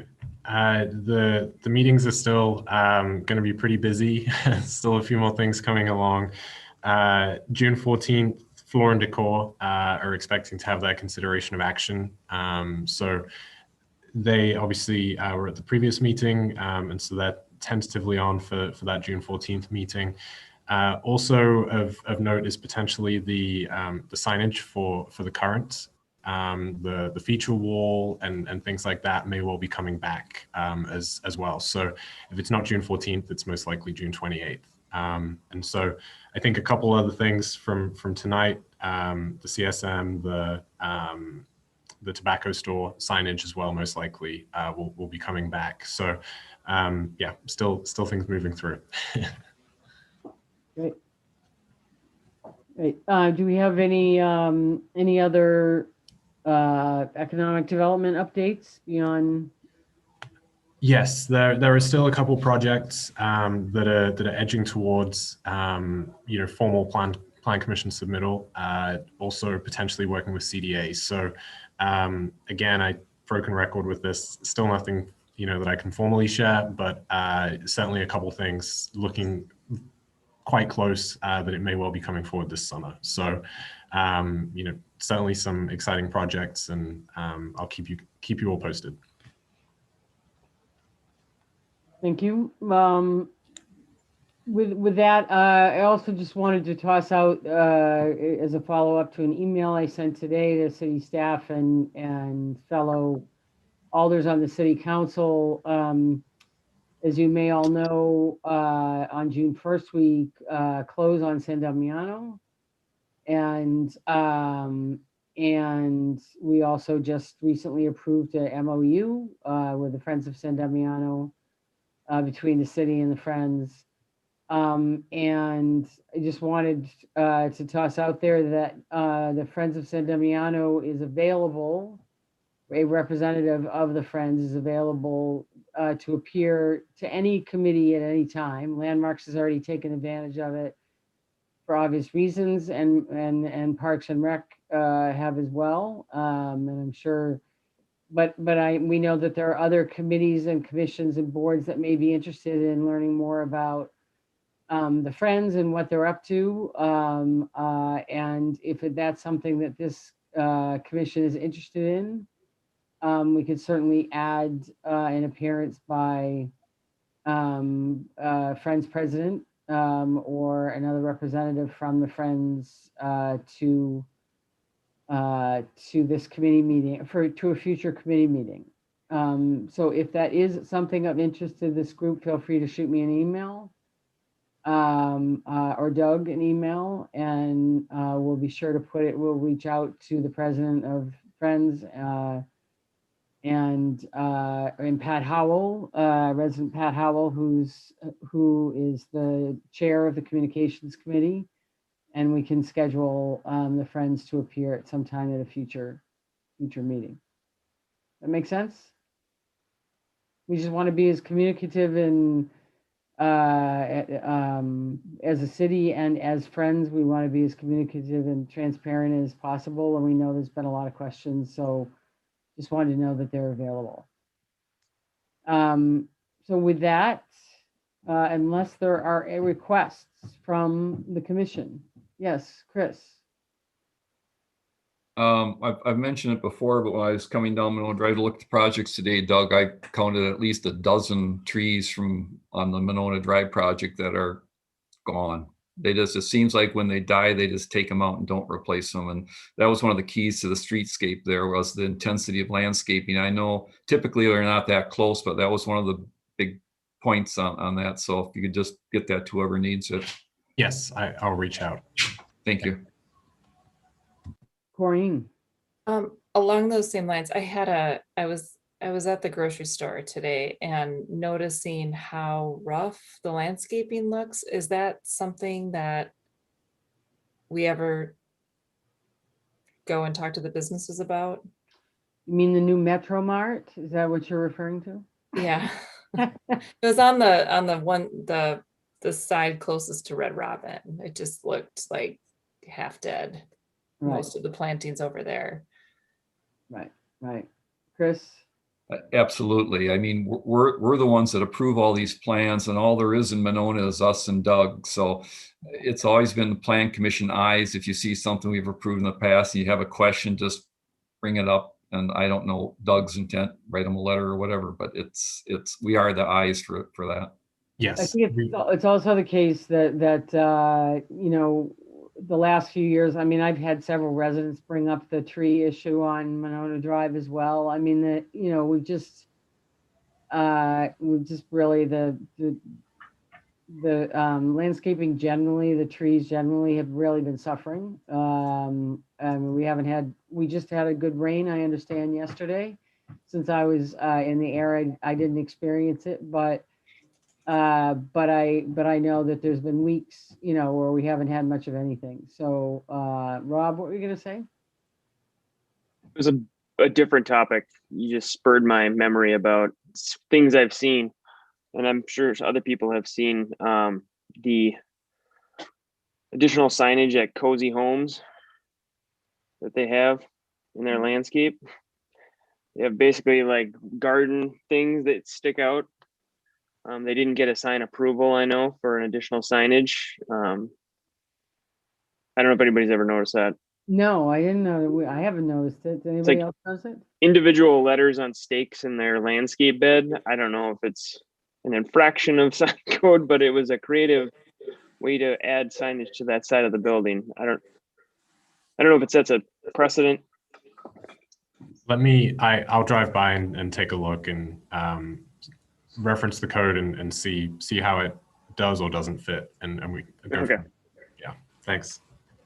Thank you. Anything else? Any other Brian?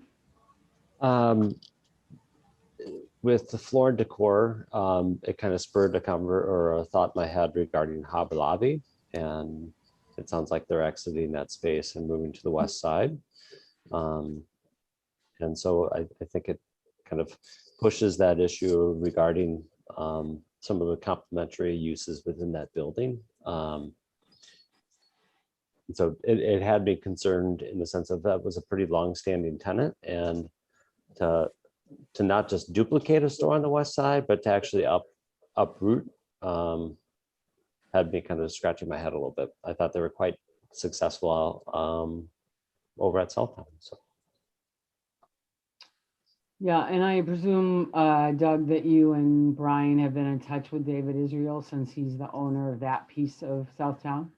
Yes, we have, and certainly for any future discussions about backfilling that space and things like that, certainly we're in pretty regular contact with him. So yes, definitely. Okay. Anything else? I don't know where we are in the over under, Rob, but do I have a motion? Do I have a motion to adjourn? I Move will adjournment. Do I have a second? One second. Okay, all those in favor say aye. Aye. The meeting is adjourned. Thanks very much. I know it was another long one tonight. Really appreciate everybody's patience. All right. Good night, folks. Good night, Hey. everyone.